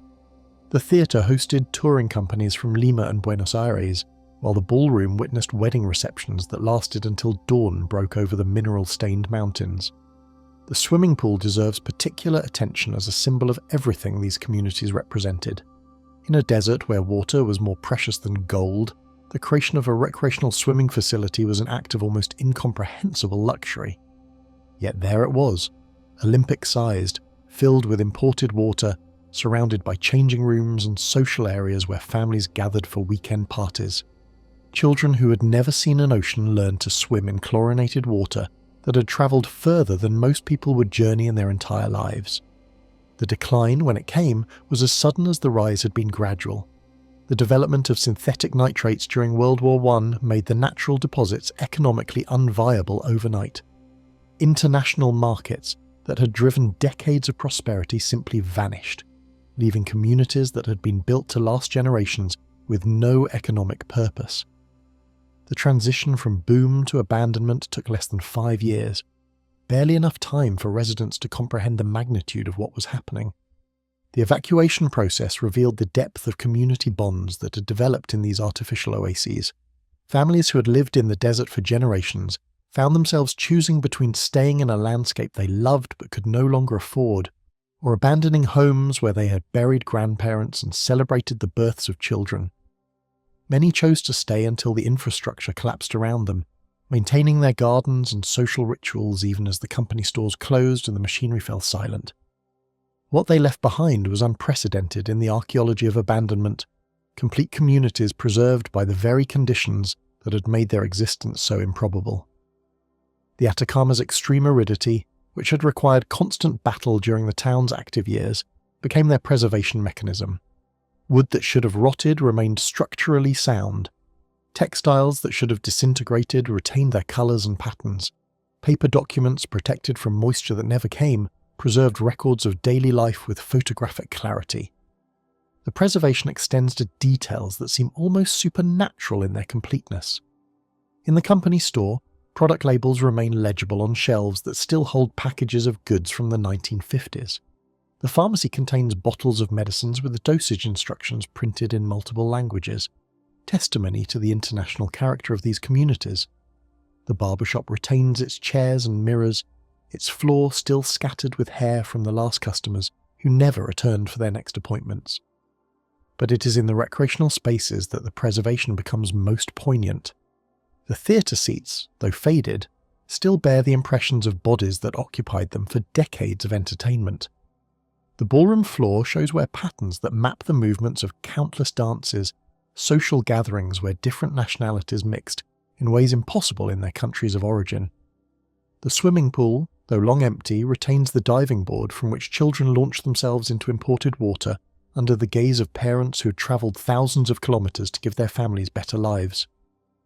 Modern visitors often report a sense of temporal displacement walking through these spaces, as if the towns exist in a pocket of frozen time where the 1950s never ended. This sensation is enhanced by the preservation of personal items, family photographs still displayed in empty houses, children's toys scattered in yards where no children have played for decades, kitchen utensils arranged as if their owners had merely stepped out temporarily. The UNESCO designation that protects Humberstone and Santa Laura recognises them not merely as industrial heritage, but as testimony to human adaptability and the universal desire to create beauty even in the most challenging circumstances. These communities represent something unique in industrial history, places where labour and culture achieved a synthesis that transcended mere economic function. Standing in the empty theatre as afternoon light slants through broken windows, watching dust motes dance in beams that once illuminated performers from distant cities, one confronts the fundamental paradox of these places. They were built as permanent solutions to temporary economic opportunities, monuments to human ambition constructed in an environment that tolerates no permanent human presence. Yet in their abandonment they achieved a different kind of permanence, preservation as perfect and complete as the mummification that the desert provides to everything foolish enough to die within its boundaries. The Atacama keeps its treasures well, whether they are ancient mummies or abandoned swimming pools, whether they are pre-Columbian artifacts or theatre seats that remember the weight of children watching Christmas pageants under stars that shine with unusual clarity in air too dry to support clouds. Here, in the world's most arid desert, human dreams have been freeze-dried into monuments that will outlast most of the cities whose prosperity they once served. Lawlers, Western Australia, where gold outlives memory. The stories begin with a shimmer on the horizon. The endless outback, heat-warped and humming, can play tricks on the eyes and the mind. But the gold was real. For a brief and fevered moment, Lawlers drew men and women from across continents, promising riches that glinted just beneath the iron-red earth of the Australian desert. Today, all that remains of Lawlers are a scattering of sun-bleached foundations and the ghosts of ambition, dissolving into silence under a sky so vast it dwarfs every dream. Unlike other towns built for permanence, Lawlers was always a place in motion, a settlement created by the urge to move, dig and possess, to chase a future that always seemed one lucky strike away. The first gold was found here in 1892 at the height of Western Australia's greatest gold rush. The news spread in wild, rumour-laden waves, carried by camel trains and word of mouth, lighting up the parched bush with the promise of easy fortunes. There was no gradual birth for Lawlers. It appeared almost overnight as tents and rough timber shacks sprang up along dusty tracks. The town swelled with thousands of hopeful diggers, itinerant traders, drovers, blacksmiths and fortune-seekers from every corner of the British Empire and beyond. Lawlers became a crossroads for ambition, a temporary city whose only building materials were what could be hauled by wagon or hacked from the surrounding scrub. The gold, they said, was so plentiful that flakes glittered in the wash of every pan. For a year or two, Lawlers was a boom town in the truest sense. Pubs overflowing onto the street, prospectors lining up at the assay office, bakers and butchers selling their goods at prices that would shame city markets. The clamour of picks and the laughter of the recently lucky filled the air, all beneath the relentless Australian sun. But this was never a place for comfort. Lawlers sat on the edge of one of the world's harshest regions, the Western Australian desert, a landscape indifferent to human needs. Days routinely soared above 40 degrees Celsius, 104 Fahrenheit, with barely a hint of shade anywhere. Water was more valuable than gold itself. It had to be carted in from distant wells, or later, pumped through ingenious, yet unreliable, pipelines that creaked and leaked across the dry plains. Dust coated everything: food, bedding, lungs. It worked its way into machinery, causing breakdowns at the worst moments, and into the very bones of those who stayed long enough to notice the toll. The water situation alone should have deterred permanent settlement. During summer months, temperatures in the shade, what little could be found, regularly exceeded 45 degrees Celsius. The surrounding landscape offered no natural water sources, forcing the entire community to depend on an elaborate system of condensers, tanks, and carefully rationed supplies. Men died of thirst within sight of the town when their water ran out during prospecting expeditions. The government eventually constructed a massive water condensing plant, a marvel of engineering that attempted to extract moisture from the desert air. But even this technological achievement could barely keep pace with demand. Yet, in those first years, hardship was a badge of honour, worn with jokes and camaraderie. Lawlers developed its own rough culture, a blend of bush ingenuity, swagger and stubbornness. The men and a surprising number of women who lasted a season or more told tales of survival that grew taller with each retelling. Weddings in hastily built churches, races run across flat stretches of red earth, and the constant speculation of who would next strike it rich. The town had its own newspaper, the Lawlers Miner, reporting in equal measure on gold yields, lost camels, and the occasional murder when tempers boiled over in the heat. The social fabric of Lawlers was unlike anywhere else in Australia. Chinese miners worked claims alongside Irish diggers. German engineers shared tables with Aboriginal guides who knew the country's secrets, and American prospectors swapped stories with South African veterans of the Kimberley fields.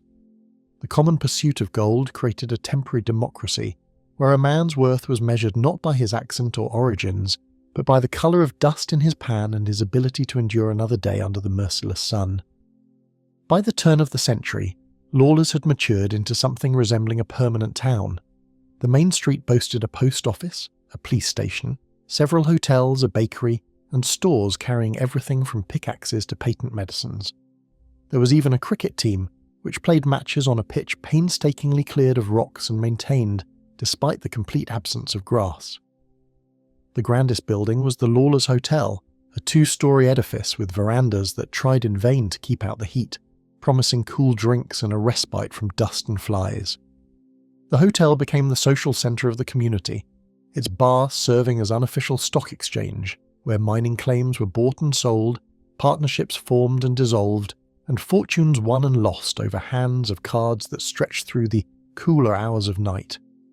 The upper rooms housed travelling merchants, government officials, and the occasional journalist who came to document life on the goldfields for readers in distant cities who could barely imagine such extremes of climate and circumstance. But as quickly as the town had risen, the cracks began to show. The goldfields, rich at first, grew patchy and stubborn. The shallow alluvial deposits were depleted, forcing miners to dig deeper, expend more effort, and invest in expensive machinery that could not always be kept in working order. The harshness of the desert, once an afterthought amid gold fever, now asserted itself with relentless force. Droughts came, each one more severe than the last. Wells dried up, gardens withered, and livestock dropped dead in the paddocks. The mining itself became a battle against the environment. Machinery imported at enormous cost broke down in the heat and dust. Replacement parts took months to arrive, during which expensive equipment sat idle while maintenance costs continued to mount. The red dust infiltrated every mechanism, abrading moving parts and clogging delicate instruments. Workers suffered from a peculiar form of pneumonia, caused by inhaling the fine particles of silica and iron oxide that permeated the air. Water, always scarce, became a matter of life and death. The government built a massive condensing plant to turn brackish water into something drinkable, but the process was slow and the results never matched demand. At its worst, water was rationed by armed guards, and people paid in gold dust for a single bucket. The psychological effect of constant thirst was as debilitating as the physical symptoms. Men became obsessed with water, hoarding it, dreaming of it, measuring their lives by the level in their water tanks. The climate shaped every facet of existence. Wood for construction and fuel had to be transported over great distances, adding cost to every endeavour. Food supplies were unreliable, and many survived on tinned meat and damper bread, their teeth slowly giving way to scurvy and malnutrition. Flies and mosquitoes multiplied in the heat, carrying diseases that thinned the population just as surely as the dwindling gold. The cemetery grew at an alarming rate, filled with men and women who had come seeking fortune but found only unmarked graves in foreign soil. Medical care was primitive at best. The town's single doctor, when there was one, dealt with heat stroke, dehydration, mining accidents, and the peculiar ailments that seemed to emerge from the desert itself.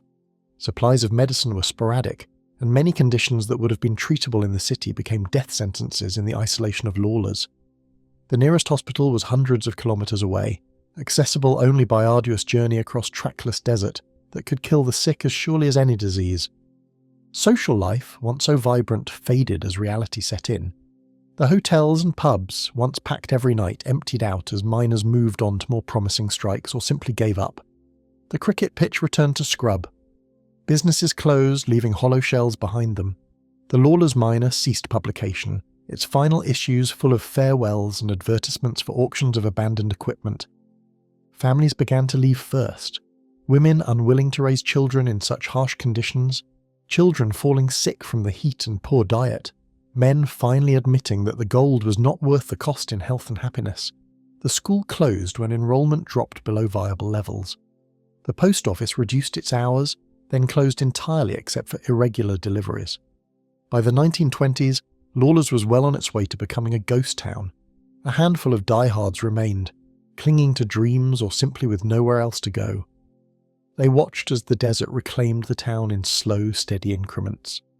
Roofs collapsed under the weight of dust storms, walls buckled in the relentless heat, and the wind carried away anything not nailed down. The red dust settled into every crevice, gradually burying the evidence of human occupation beneath layers of iron-rich sediment. The few remaining residents developed an almost mystical relationship with their dying town. They spoke of hearing voices in the wind, of seeing lights in abandoned buildings, of finding gold nuggets in places that had been thoroughly worked. Some claimed that the desert itself had become conscious, that it was actively reclaiming what had always been its own. Curiously, the old Lawlers Hotel managed to outlast most of its neighbours. For decades it stood empty but upright, a landmark for passing prospectors and adventurers.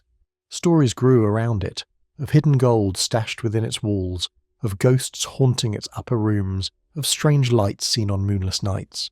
Some said the spirits of those who never left still wandered the ruins, searching for veins of gold that only the desert itself could ever truly possess.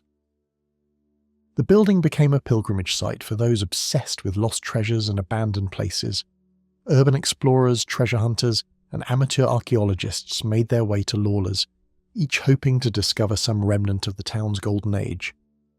They found little beyond rust and decay, but many reported the same sensation, a feeling of being watched, of walking through a place where time had stopped but consciousness remained. Today, only the most determined explorers reach Lawlers, guided by little more than faded tracks and GPS coordinates. What they find is not the dramatic ruin of some towns, but a subtler erasure, a few weathered walls, the iron stumps of machinery, rusted cans half buried in ochre sand. Occasionally the wind uncovers a forgotten coin or a scrap of newspaper, and for a moment the place seems to exhale a memory. The desert, of course, remembers everything. Where once there were gardens, the spinifex grows back and lizards bask on the stones of old chimneys. The relentless heat and the endless sky make it clear who the true winner was in the contest between gold and climate. Native plants have reclaimed the streets, their deep roots finding water sources that human engineering never could access. Yet Lawlers is not simply a warning against chasing riches. It is also a monument to the resilience and madness of hope, to the people who believed that for a brief while the desert could be mastered. The gold beneath the earth may still be there, unreachable or unprofitable, sparkling in the dark while the sun blazes overhead. Modern prospectors still work the area, using satellite imagery and sophisticated equipment to search for deposits that the old-timers missed. But none have recreated the brief miracle of community that once flourished here. In the end, it is the silence that settles most heavily, a silence broken only by the wind, the call of distant birds, and the faint, persistent shimmer of heat rising from red earth that holds its secrets close. The gold that drew thousands to this impossible place remains, patient and eternal, waiting for the next generation of dreamers foolish enough to believe they can wrestle treasure from a landscape that has outlasted every human ambition. Thames Town, China, the echo in the simulation. Step off the bus in the Shanghai suburbs, and the world shifts. The relentless, bustling energy of the Chinese metropolis falls away, replaced by an uncanny quiet. Before you rises a church steeple straight out of a Constable painting. Cobbled streets wind between Tudor-style buildings and Georgian terraces. Red phone boxes stand sentinel on corners, and a statue of Winston Churchill presides over a town square that feels both perfectly familiar and utterly alien. Welcome to Thames Town, a place built not over centuries, but from a blueprint, a place that feels less like a ghost town and more like a dream that forgot to wake up. This is not abandonment born of decay or disaster. No fire swept through here, no mine closed, no geological shift drove residents away. Thames Town was constructed with meticulous care in the early 2000s as part of a grand urban planning scheme by the Shanghai government to create themed satellite towns, easing population density in the city centre by offering aspirational, distinct living environments. The vision was to replicate the charm of classic English architecture and urban design, creating a desirable residential area that would attract Shanghai's burgeoning middle class, seeking refuge from the urban intensity. The architects and builders went to extraordinary lengths to replicate the English aesthetic. Pubs were designed with dark wood and brass fittings. Terraced houses featured bay windows and decorative brickwork. Even the street furniture, the benches, the lampposts, the litter bins, was modelled on its British counterparts. They imported iconic elements: a replica of a market cross, statues of famous British figures like Churchill and Shakespeare, even a full-sized, albeit non-functioning red telephone box on almost every corner. The effect is startlingly authentic, a perfectly curated slice of England dropped into the humid Chinese landscape. The construction process itself was a marvel of cultural translation. Chinese craftsmen studied British architectural traditions, learning to replicate details that had evolved over centuries in a different climate, for different people with different social patterns. They mastered the art of Tudor half-timbering, Georgian proportions, and Victorian ornamentation. Master stonemasons carved gargoyles and decorative cornices with precision that would have impressed medieval guilds. The result was technically perfect, perhaps more perfect than many actual English towns, which bear the accumulated scars and modifications of centuries of use. Yet, step inside one of the many ground-floor commercial spaces, the intended bakeries, boutiques and pubs, and you find not thriving businesses, but empty shells. Dust motes dance in the sunlight filtering through untouched windows. The air is still, silent, holding its breath. The meticulous detail of the facades hides interiors that have never known the warmth of a bustling shop or the clatter of a busy kitchen. This is the central mystery of Thames Town, a place designed for life, built for community, yet largely devoid of both. The residential buildings above the empty shops and along the quiet streets were sold, often at premium prices, but many were purchased as investments or second homes, not primary residences. The promised influx of daily life never materialized on the scale intended. The location, while ostensibly a suburb of Shanghai, felt too disconnected from the city's core for daily commuting for most. The cost of living, while perhaps justified by the unique environment, was high. And perhaps most fundamentally, a replica, no matter how perfect, lacks the soul that develops organically from generations of lived experience. The cultural disconnect runs deeper than mere aesthetics. English town planning evolved over centuries to accommodate specific social patterns. The pub as community centre, the high street as social artery, the parish church as focal point of civic life. These patterns don't translate directly to Chinese social structures. The pub, so central to British community life, has no equivalent in traditional Chinese culture. The church, magnificent in its Gothic revival splendour, serves no practical purpose in a largely secular society. The town square, designed for markets and gatherings, sits empty, because the social traditions that would have filled it never existed here. Thames Town exists in a strange state of perpetual anticipation, a stage set waiting for actors who never fully arrived. It is pristine in a way that real towns never are, its cleanliness and order unsettling in their completeness. There is no grime accumulating in corners, no peeling paint revealing layers of history, none of the comfortable messiness that signifies a place truly lived in. It is a town preserved not by abandonment after decay, but by an emptiness that has been present from its inception.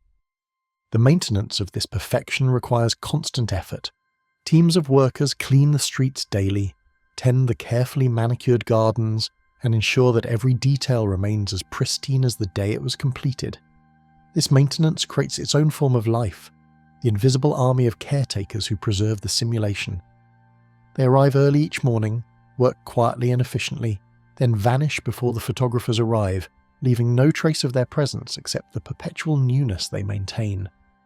But to say Thames Town is completely uninhabited would be inaccurate, and would miss the unique form of life it does possess. While the residential population is sparse, and the commercial spaces remain largely empty, the town has found a peculiar purpose. It has become one of Shanghai's most popular backdrops for wedding photography. On any given weekend, the quiet streets come alive with dozens, sometimes hundreds, of couples posing in elaborate wedding attire. Brides in flowing white gowns stand beside grooms in sharp suits, their photographers directing them into picturesque scenes. They pose by the red phone boxes, stroll hand in hand across the cobbled bridge over the small artificial lake, lean against the perfectly replicated pub facades.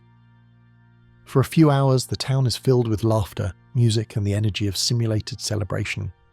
Then, as the sun begins to set, the photographers pack up, the couples depart, and the silence returns, settling back over the empty streets like a shroud. The wedding photography phenomenon reveals something profound about contemporary Chinese culture and its relationship with Western imagery. For many couples, the English aesthetic represents sophistication, romance, and modernity. Their wedding photos, taken against Thamestown's backdrop, will hang in their homes as testament not just to their love, but to their aspirations and cultural sophistication. The town becomes a stage for performing a certain version of themselves, one connected to global rather than purely local traditions. This performative life adds another layer to the mystery. The town exists primarily as a stage for capturing idealized moments, moments that often have little connection to the reality of the place itself. People come here not to live, but to pretend to live, or at least to document a significant life event against a backdrop of imported charm. The architecture, designed to house daily routines, instead frames carefully constructed photographs. The streets built for pedestrian flow serve as runways for temporary photo shoots. Professional wedding photographers have developed specialized techniques for shooting in Thamestown, learning which angles best capture the English atmosphere, which times of day provide the most flattering light, how to position couples to suggest narrative and emotion against the theatrical backdrop. They've created an informal economy around the town's emptiness, transforming its lack of authentic life into a profitable simulation of romance. There are a handful of actual residents in Thamestown, mostly older couples or those working in the limited services that do exist. A small convenience store, a security office, maintenance facilities. What must it be like to live here? To wake up to the silence, walk through streets designed for thousands but populated by dozens, and witness the weekend invasion of wedding parties? Their daily lives unfold in the gaps between the performances, a quiet reality existing alongside the stage spectacle. These residents have developed their own relationship with their unusual environment. Some embrace their role as custodians of the simulation, taking pride in maintaining their portion of the fantasy. Others seem almost invisible, moving through the streets like ghosts themselves, neither fully part of the performance nor entirely separate from it. They shop in the convenience store that stocks both Chinese necessities and British imports, creating a surreal fusion of practical needs and aesthetic maintenance. Security guards patrol the town, their presence necessary to manage the influx of photographers and to ensure the pristine artificiality is maintained. They are the true custodians of Thamestown, the silent witnesses to its strange existence, their footsteps echoing in the quiet streets long after the wedding parties have gone. They've watched the town's evolution from hopeful beginning to its current state of permanent liminality, and their stories, if anyone bothered to collect them, would provide the most authentic narrative of this inauthentic place. The guards have developed an intimate knowledge of the town's rhythms. They know which corners are most popular with photographers, which buildings show the first signs of wear that require immediate attention, which residents need assistance, and which visitors might pose problems. They've become inadvertent documentarians of the town's strange life, witnessing thousands of wedding shoots, countless disappointed visitors, and the occasional filmmaker or journalist trying to capture the mystery of this place. Walking through Thamestown is an unsettling experience, a journey into what urban theorists call the uncanny valley of urbanism. It looks like a town, it feels like a town, but it lacks the intangible spark of a place that has grown organically, that carries the weight of history in its stones and the hum of countless lives in its air. The perfect replication highlights the absence. The meticulous detail only emphasizes what is missing. The mystery of Thamestown is not what caused its decline, but what it means to build emptiness on such a scale. What does it say about our desires when we replicate the past rather than build a new present? What is the value of authenticity in a world where simulations can be so perfectly rendered? Is a place still a place if it exists primarily as an image, a backdrop, a performance? Some visitors report a peculiar psychological effect while walking through Thamestown, a sense of déjà vu combined with profound displacement. The brain recognizes the visual cues of an English market town, but receives contradictory sensory information. The wrong sounds, the wrong smells, the wrong quality of light. This cognitive dissonance creates a unique form of urban uncanniness, a sensation that reality itself has become unstable.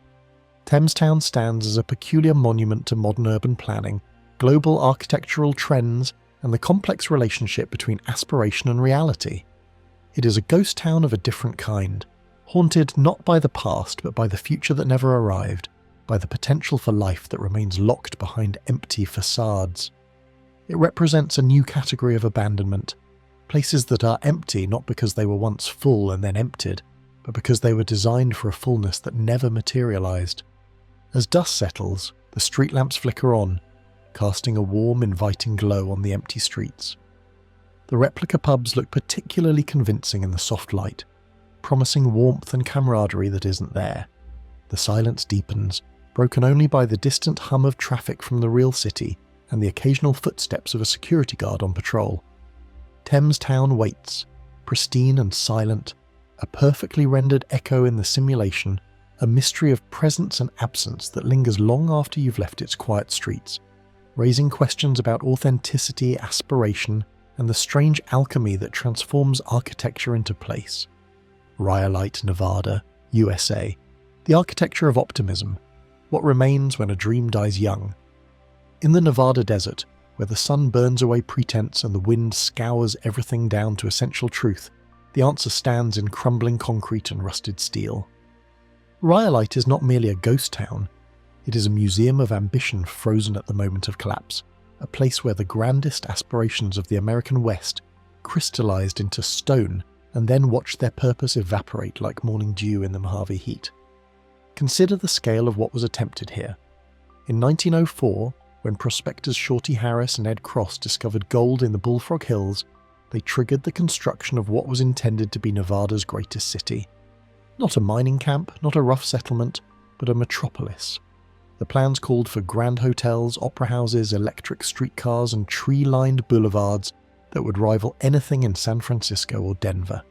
For 5 explosive years, Rhyolite grew faster than any city in American history, swelling from empty desert to a population of 10,000 in less time than it takes to graduate from high school. The ruins that remain tell this story in fragments of extraordinary ambition. The 3-story remains of the John S. Cook and Company Bank building still dominate the landscape, its reinforced concrete walls designed to last centuries. The bank was no frontier shack, but a monument to permanence, featuring marble counters, brass fixtures, and a vault that could have secured the treasures of kings. The builders used the most advanced construction techniques of the era, importing steel from Pittsburgh and craftsmen from California to create something that would announce Rhyolite's arrival as a serious city.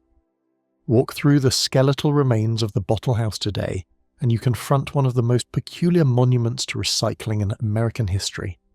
Tom Kelly, a saloon keeper, collected over 50,000 beer and liquor bottles, the detritus of a town that consumed alcohol as enthusiastically as it pursued gold, and built his entire house from them.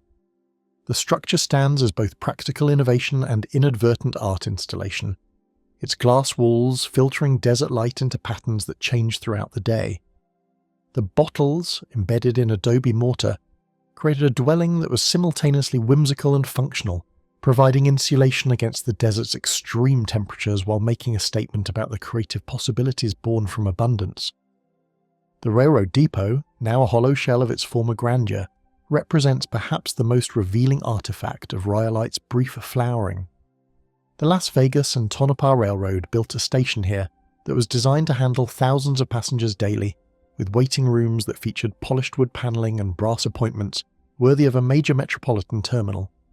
The depot wasn't just a transportation hub, it was a declaration that Rhyolite had arrived, that it was connected to the wider world in ways that would ensure its permanent prosperity. But it is the school building that most powerfully illustrates the tragedy of interrupted optimism. Built to accommodate 500 students, the 2-story structure featured state-of-the-art heating, indoor plumbing, and classroom spaces designed according to the latest educational theories. The builders anticipated generations of children who would grow up as Rhyolite natives, who would consider this desert metropolis their natural home. The school represented faith in a future that extended far beyond the gold veins that had sparked the town's creation. The mining infrastructure reveals the industrial scale of the operation that supported this urban experiment. The ruins of mills and processing plants scatter across the surrounding hills, their machinery long since salvaged or rusted beyond recognition. But the foundations remain, massive concrete pads that once supported equipment capable of processing tons of ore daily. These industrial monuments were built not for short-term extraction but for decades of production, investments that assumed the gold would flow as reliably as a river. What makes Rhyolite's abandonment so striking is how suddenly the end came. The gold deposits, initially rich and easily accessible, proved disappointingly shallow. By 1908, the ore quality was declining precipitously. The financial panic of 1907 dried up the investment capital that had fueled the town's explosive growth. When the railroad stopped regular service in 1909, Rhyolite's fate was sealed. The exodus was as rapid as the arrival had been. Entire families loading their possessions onto wagons and disappearing into the desert, leaving behind houses they had expected to pass to their grandchildren. The silence that followed was immediate and complete. Unlike towns that declined gradually over decades, Rhyolite simply stopped. The bank closed its vault for the final time. The school bell rang for the last recess. The depot's telegraph fell silent. The buildings that had been constructed to house a permanent population were suddenly, inexplicably empty, their windows staring out at a landscape that had returned to its natural state of magnificent desolation. Yet the ruins possess a strange beauty that transcends their historical significance. The desert has transformed them into something approaching sculpture.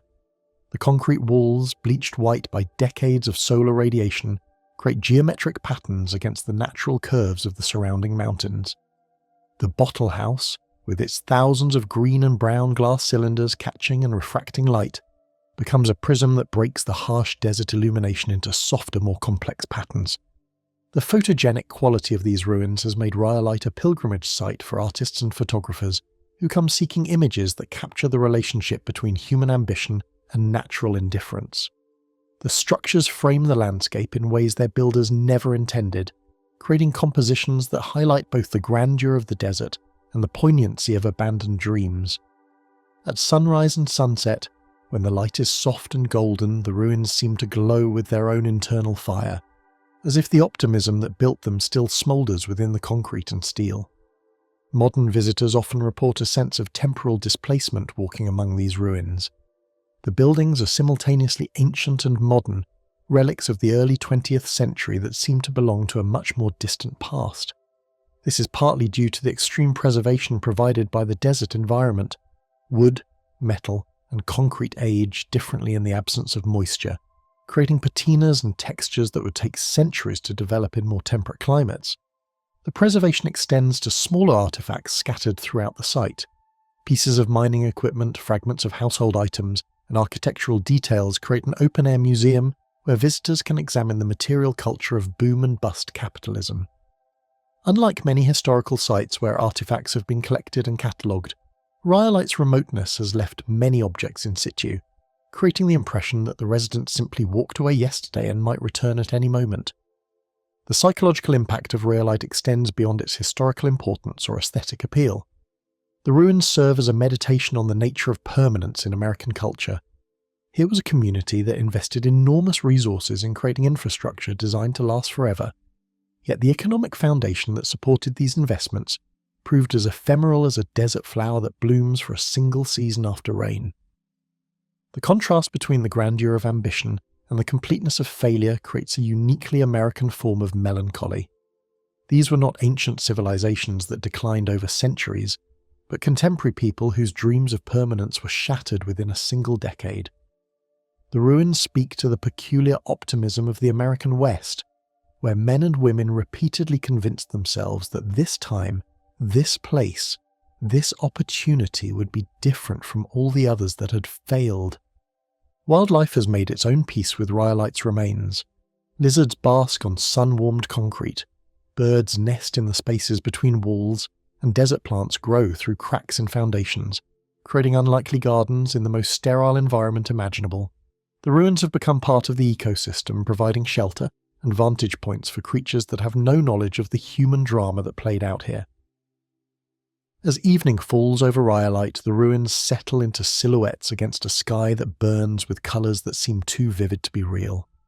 The mountains that surround the town site turn purple and gold, and for a moment it becomes possible to imagine the place as its builders envisioned it. Not a failure, but a magnificent achievement, a city that rose from nothing to claim its place among the great urban centres of the West. In that light, the ruins become not monuments to folly, but testimonies to the irrepressible human tendency to believe that this time, against all odds and evidence, the dream will endure forever. The wind picks up as darkness falls, whistling through the empty windows and doorways, carrying with it the sound of voices that spoke once of profits and progress, of children and grandchildren, of a future that stretched as far as the desert horizon. Rhyolite endures, not as its builders intended, but as something more complex and perhaps more beautiful, a place where American optimism was distilled to its purest form and then left to weather in the timeless laboratory of the Nevada desert. Pyramiden, Svalbard, Norway, the silence at the top of the world, begin not with the people, but with the cold. Before humans dreamed of empire or industry or home, the Arctic was here, a dominion of ice, wind and darkness, where the sun vanishes for months and the world becomes a vast blue-lit silence. Into this silence the Soviets carried an idea, a city at the edge of the possible, a model of human triumph beneath the shadow of a mountain shaped like a pyramid. Pyramiden. The word itself is an echo, borrowed from Norwegian for the pyramid, and as the coal-rich mountain rises behind the settlement in a perfect angular peak, it is easy to see how the place got its name. But the real monument is not the mountain. It is the town, built brick by brick, shipped across continents and oceans, constructed from Soviet steel, Siberian pine, and the unyielding optimism of planners certain that no latitude was too high for socialism. You arrive by boat or snowmobile, depending on the season. The sea here is an ever-changing threshold, sometimes a blue mirror, sometimes a frozen plain, sometimes a chaos of ice floes creaking and shifting with the tides. The journey itself is a ritual of passage, a confrontation with the limits of human endurance and machinery. Every kilometre north is a kilometre further from everything familiar. When you finally step ashore, Pyramiden appears out of the permafrost like a mirage. Perfectly straight roads, neat rows of prefabricated apartment blocks, the red brick cultural palace, the world's northernmost statue of Lenin gazing out across Adventfjorden with an unwavering stare. Unlike most ghost towns, Pyramiden did not grow organically, nor did it contract slowly. It was planned and executed with the precision of a military campaign. In 1927, the Swedish company that discovered coal here sold their claim to the Soviet Union. The Soviets, ever eager to prove that their system could transplant civilization to any corner of the globe, set about building a model town. Not merely a workplace, but a showcase, a proof of concept that the Arctic could be tamed and made to serve the needs of the state. For decades, Pyramiden thrived as a self-contained Soviet microcosm, an outpost of red banners, collective labour and communal life. At its peak, over 1,000 people, miners, engineers, teachers, doctors, cooks and children, called this place home. The town boasted amenities that would have been the envy of many cities: a grand cultural centre with a theatre and library, a music rehearsal room, a sports complex with an Olympic-sized swimming pool, a greenhouse for fresh vegetables, a hospital, and even a small dairy where cows supplied fresh milk and cream, their breaths steaming in the cold like smoke from old locomotives. The rhythm of life in Pyramiden was dictated by the coal mine. Miners descended into the earth in shifts, their days and nights governed less by the sun than by the clock and the flow of black rock that was sent south to power factories in the Soviet Union. Above ground, life followed the patterns of collective existence. Apartments were clean, functional and identical. Meals were taken in the communal cafeteria, where the day's menu was dictated by what had arrived on the last supply ship. Children went to school in a building painted cheerful colours, learning both Russian and Norwegian, along with stories about the polar bear, the reindeer, and the triumphs of Soviet science. There were stories too about the cold. Here the Arctic could not be ignored. The temperature might drop to -20 or -30 degrees Celsius, and the wind could make it feel colder still. On clear winter nights, the aurora would twist in silent ribbons over the town, painting the snow in green and purple light. Residents learned to live with the darkness and the cold, inventing rituals to mark time when the sun vanished in November and did not return until February. Birthdays and holidays were celebrated with vodka, music and laughter that rang out against the frozen silence. But Pyramiden was always more than a mining town. It was a living museum, a stage set for the performance of Soviet ideals. The town square was crowned by an enormous bust of Lenin, its base inscribed with the distance to Moscow. The cultural centre hosted performances of Russian ballet, films, and lectures on Marxist theory. The greenhouse was a symbol of the victory of planned labour over nature: cucumbers, tomatoes, and flowers blooming under lights while the world outside was locked in ice. The swimming pool was another small miracle, its turquoise water a tangible rebuke to the dark Arctic winter. Tourists who visit Pyramiden today often remark on the artefacts left behind. It is not the decay of centuries, but the abandonment of a single generation. Books remain on the shelves of the library, their spines faded but their pages untouched by mildew or rot. Pianos in the music room are still in tune, their keys waiting for hands that will never return. Shoes and coats hang neatly in the cloakroom. In the school, children's drawings, rockets, happy workers, polar bears still adorn the walls, though the artists have long since scattered across Russia and Ukraine and other places that are only names on a map here at the top of the world. The silence is profound. Unlike other abandoned places, Pyramiden was left almost overnight. In March 1998, the mine was officially closed. Within weeks, the population dwindled to a skeleton crew charged with maintaining the buildings. By October, the last regular residents boarded the supply ship and sailed south, leaving the keys with the Arctic foxes and the wind. The departure was orderly, as if life might someday resume. Yet the return never came, and the town entered a kind of temporal suspension. In Pyramiden, time is preserved by the cold. The permafrost locks everything in place. Decay is slow, subtle, more a matter of shifting shadows than visible ruin. The buildings stand as they were, the windows mostly unbroken, the signs in Russian and Norwegian still bright above the doors. The swimming pool is empty, its blue tiles gathering dust. The gymnasium's wooden floor is scuffed by the last basketball games played beneath banners of Soviet slogans. The only new graffiti are the paw prints of polar bears, who sometimes wander into the town in search of curiosity or a meal. Visitors, few and hardy, describe the sensation of walking through Pyramiden as stepping into a parallel universe. The objects of ordinary life are all here, but the people are not. There is no sense of disaster, no evidence of crisis, just the absence of voices, the echo of footsteps in endless corridors, the feeling that everyone simply stepped outside for a moment and might return at any time. The silence is not hostile, but it is absolute. Your breath seems loud, your heartbeat impossible to ignore. The guides who now inhabit Pyramiden in the brief Arctic summer are themselves figures out of time.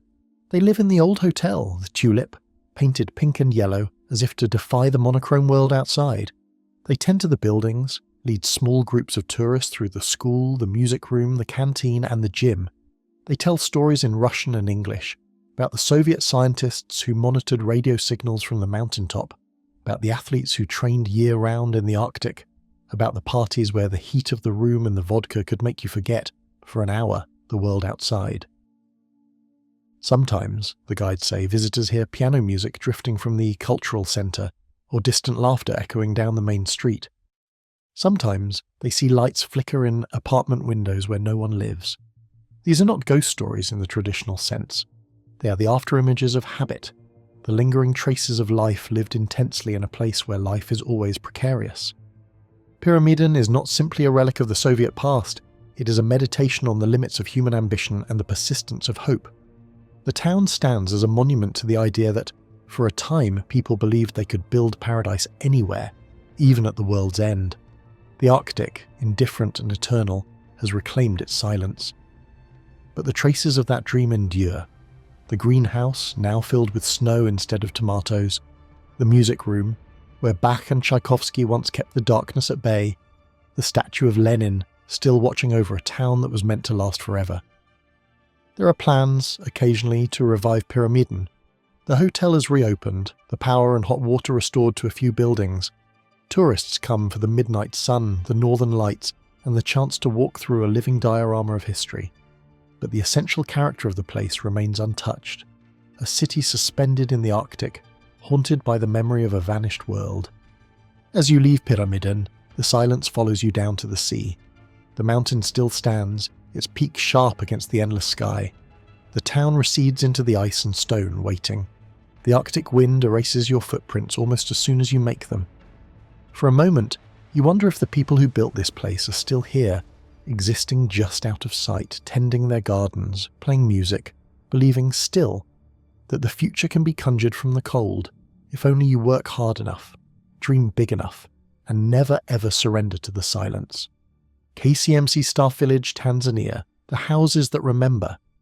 The fever dreams begin with the sound of children playing, not the sharp laughter of tourist families visiting nearby Moshi, but something softer, more distant, voices that seem to drift through the walls of empty houses like smoke from cooking fires that went cold decades ago. Visitors to the abandoned KCMC Staff Village report these sounds most often in the late afternoon, when the shadow of Mount Kilimanjaro stretches across the compound and the air grows thick with the approaching equatorial dusk. Dr. Elizabeth Mwanga was among the first to hear them. In 1987, she'd been assigned housing in Block C, one of the newer residential units built to accommodate the growing medical staff of Kilimanjaro Christian Medical Center.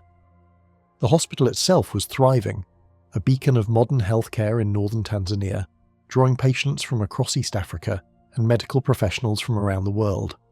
The staff village, constructed in phases throughout the 1970s and 1980s, was meant to provide comfortable, secure housing for doctors, nurses and administrators who had committed their lives to serving in this remote corner of the continent. The houses themselves were built to European standards, concrete block construction with tin roofs, screened windows to keep out mosquitoes, and small gardens where residents could grow familiar vegetables alongside local varieties. Each unit was equipped with running water, electricity and modern plumbing, luxuries that made the compound an island of first-world amenities in a region where such conveniences were rare. The architecture was functional rather than beautiful, designed by practical minds focused on creating safe, healthy environments for people who had already made significant sacrifices to work in rural Africa. Dr. Mwanga's house was typical of the compound: 2 bedrooms, a sitting room, a kitchen with modern appliances shipped from Germany, and a small veranda where she could sit in the evenings and watch the sunset paint Kilimanjaro's peak in shades of gold and crimson. The furniture was standard-issue hospital housing, sturdy, comfortable, impersonal. It was a place designed for temporary residents, for people whose real homes were elsewhere, whose commitment to this place was measured in years rather than lifetimes. The children's voices she heard that first evening seemed to come from the house next door, where Dr. Peterson, a Swedish paediatrician, lived with his wife and 2 young sons.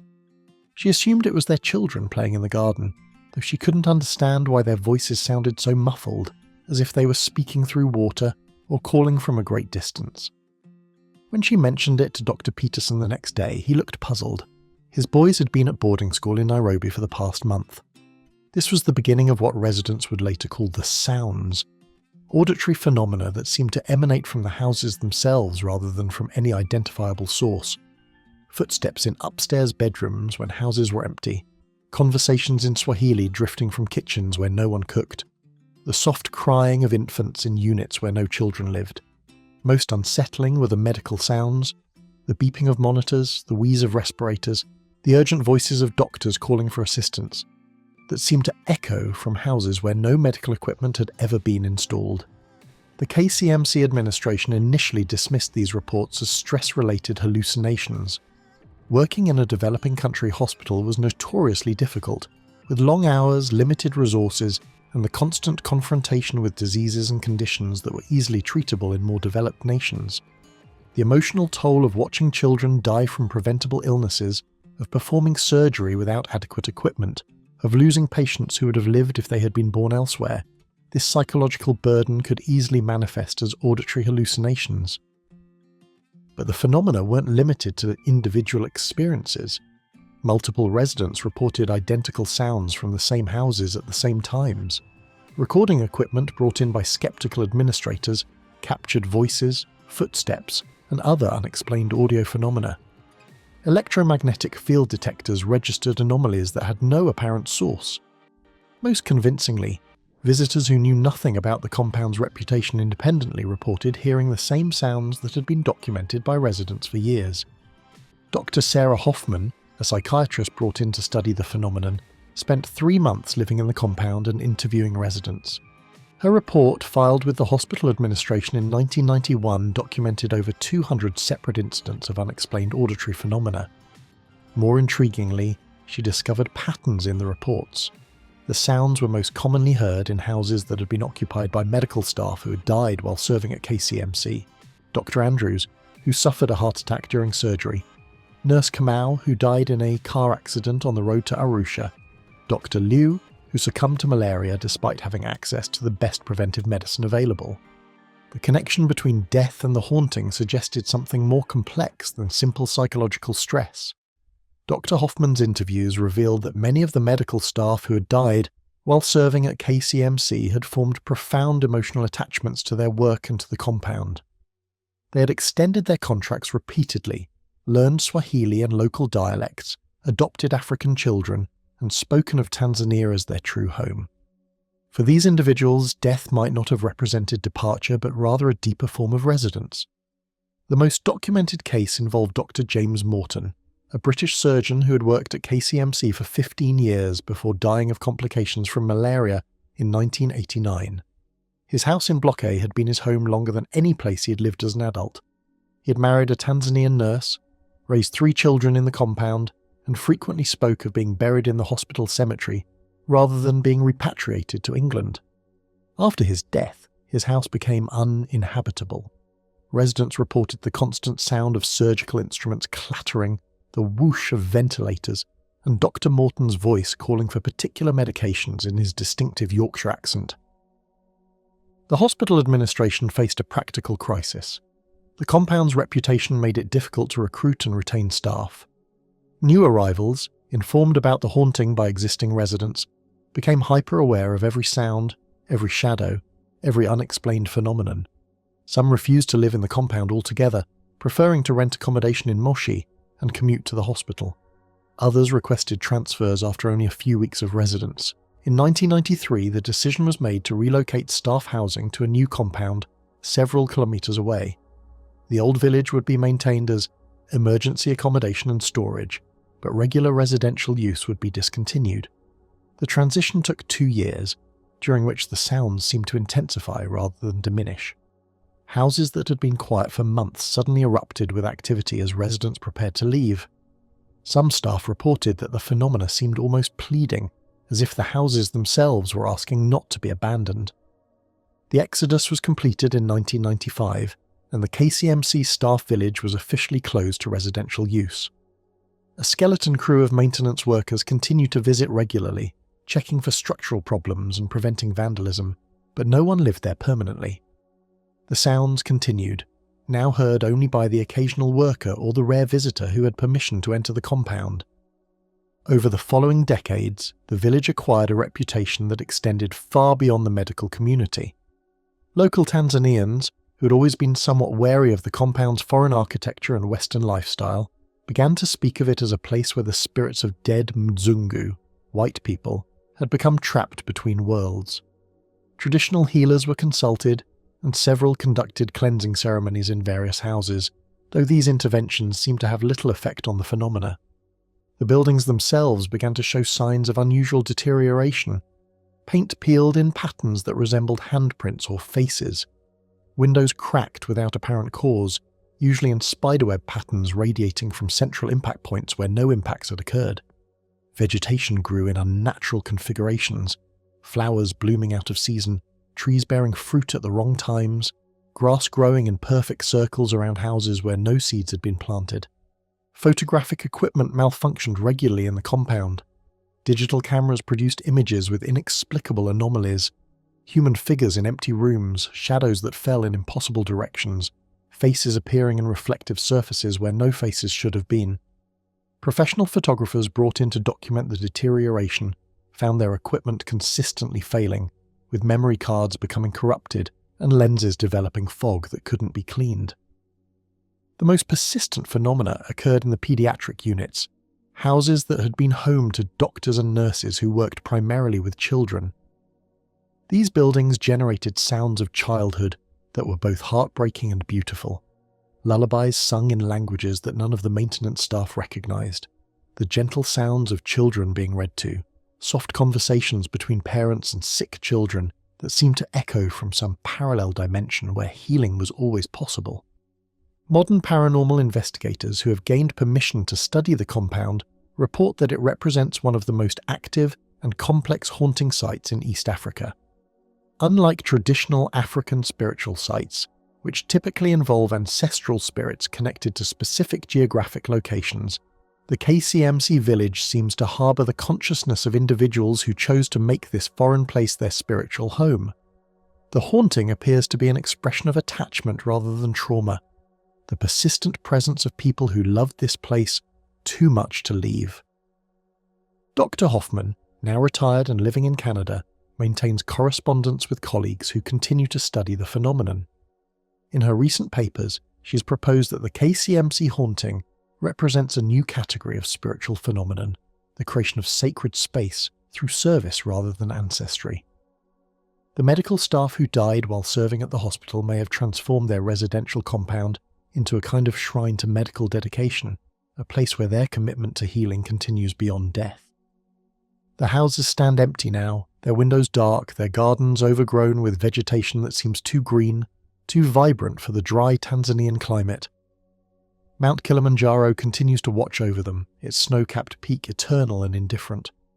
But in the late afternoons, when the shadows grow long and the air grows thick with approaching darkness, visitors still report the sounds, children playing, doctors working, nurses singing lullabies to patients who will never grow old.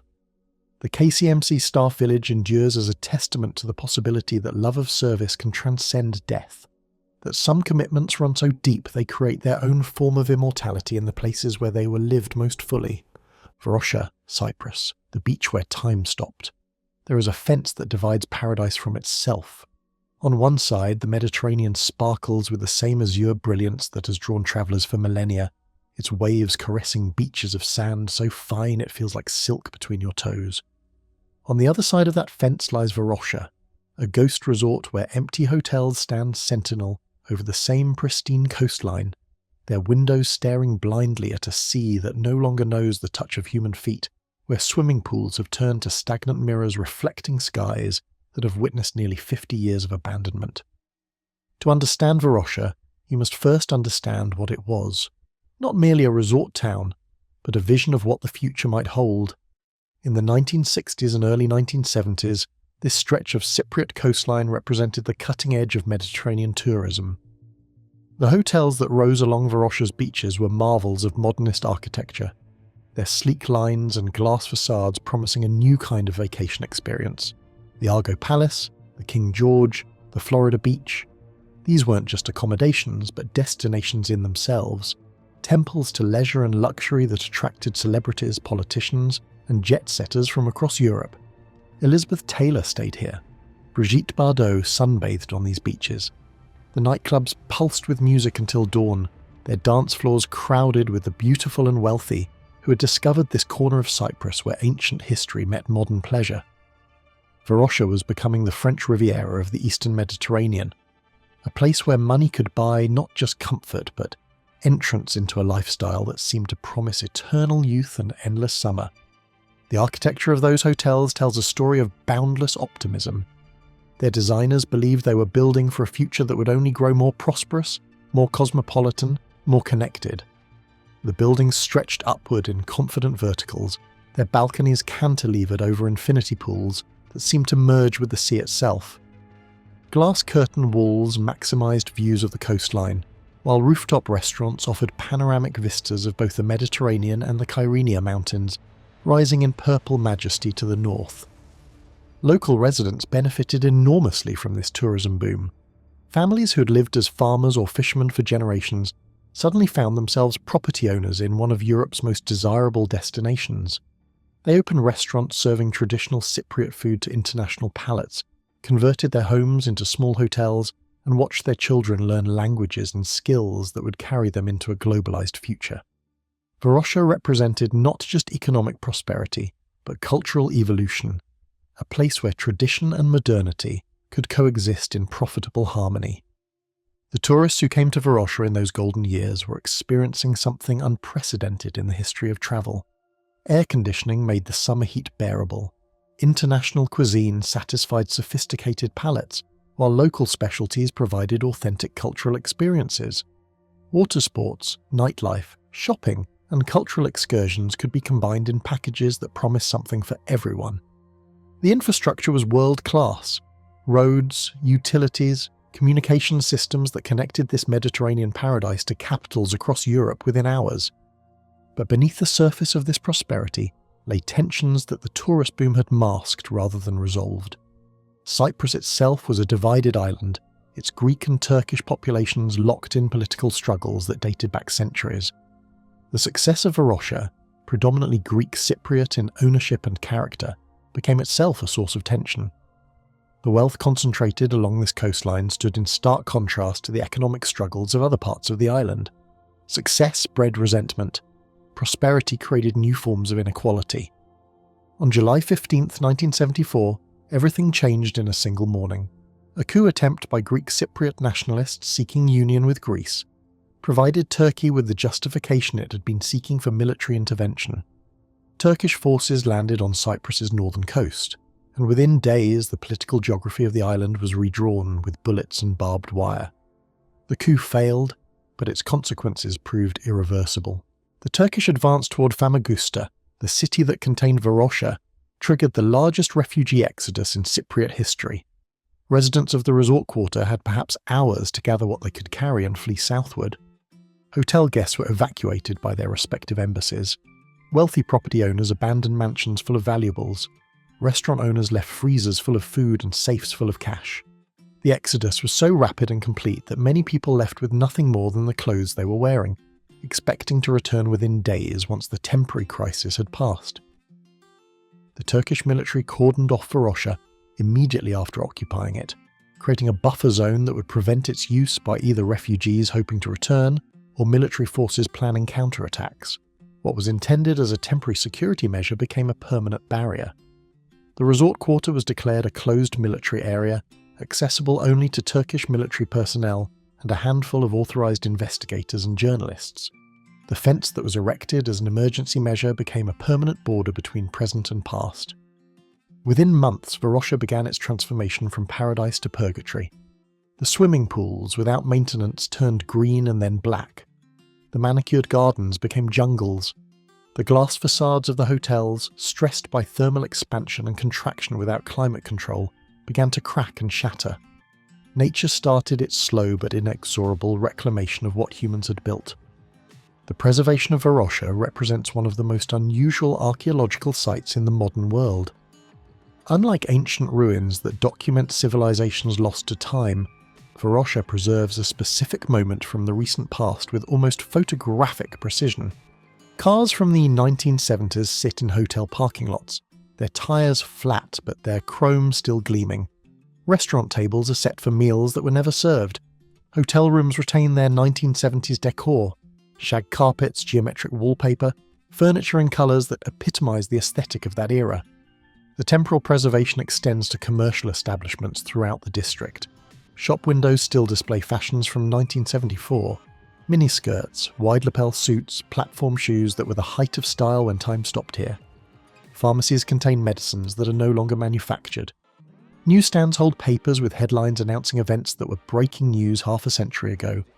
The entire quarter has become an unintentional museum of the 1970s, preserved not by curatorial choice, but by political circumstance. Photography of Varosha from within the Forbidden Zone reveals details that are both fascinating and heartbreaking. Children's toys lie scattered in hotel lobbies where families were evacuated in panic. Suitcases sit unpacked in hotel rooms, their contents spilling onto floors where they have remained undisturbed for decades. Restaurant kitchens contain pots and pans, arranged exactly as they were when the last meals were being prepared on that July morning when everything changed. The ecological transformation of Varosha has created an entirely new ecosystem within the abandoned resort. Sea turtles, no longer disturbed by beachgoers, have returned to nest on beaches that were once crowded with sunbathers. Wild vegetation has colonized swimming pools, creating unlikely wetlands in the heart of concrete jungle. Birds nest in the upper floors of hotels, their songs echoing through corridors that once rang with human voices. From observation points along the fence that surrounds Varosha, visitors can see the ghostly outlines of the abandoned hotels against the brilliant blue of the Mediterranean. The view is simultaneously beautiful and terrifying. Pristine beaches stretching into the distance, unmarred by development but also untouched by life. The contrast between the vibrant tourist activity just outside the fence and the deathly quiet within creates a visual metaphor for the arbitrary nature of political boundaries and their power to transform paradise into purgatory. International efforts to resolve Cyprus's division have consistently identified Varosha as a key element in any comprehensive settlement. The return of the quarter to its original inhabitants and the restoration of its tourism infrastructure could serve as a confidence-building measure and economic incentive for peace. Yet nearly 50 years of negotiations have failed to achieve the political breakthrough that would unlock the gates and allow life to return to these abandoned streets. The residents who fled Varosha in 1974 have grown old in exile, many passing away without ever seeing their homes again. Their children and grandchildren have been raised on stories of a paradise lost, a homeland that exists primarily in memory and faded photographs. Property deeds and house keys are passed down through families like sacred relics, tangible connections to a place that remains tantalizingly visible but legally unreachable. Recent developments have raised new possibilities for Varosha's future. Limited sections of the quarter have been opened for controlled tourism, allowing visitors to walk through streets that have been frozen in time for half a century. These tentative steps toward normalizing access raise hopes that broader reopening might be possible, but they also raise questions about what form any restoration should take. Should Varosha be rebuilt as a modern resort or preserved as a historical monument to the cost of political division? Standing at the fence that separates accessible Cyprus from forbidden Varosha, watching the Mediterranean waves crash against beaches where no footprints mark the sand, visitors confront fundamental questions about the relationship between place and time, between politics and human belonging.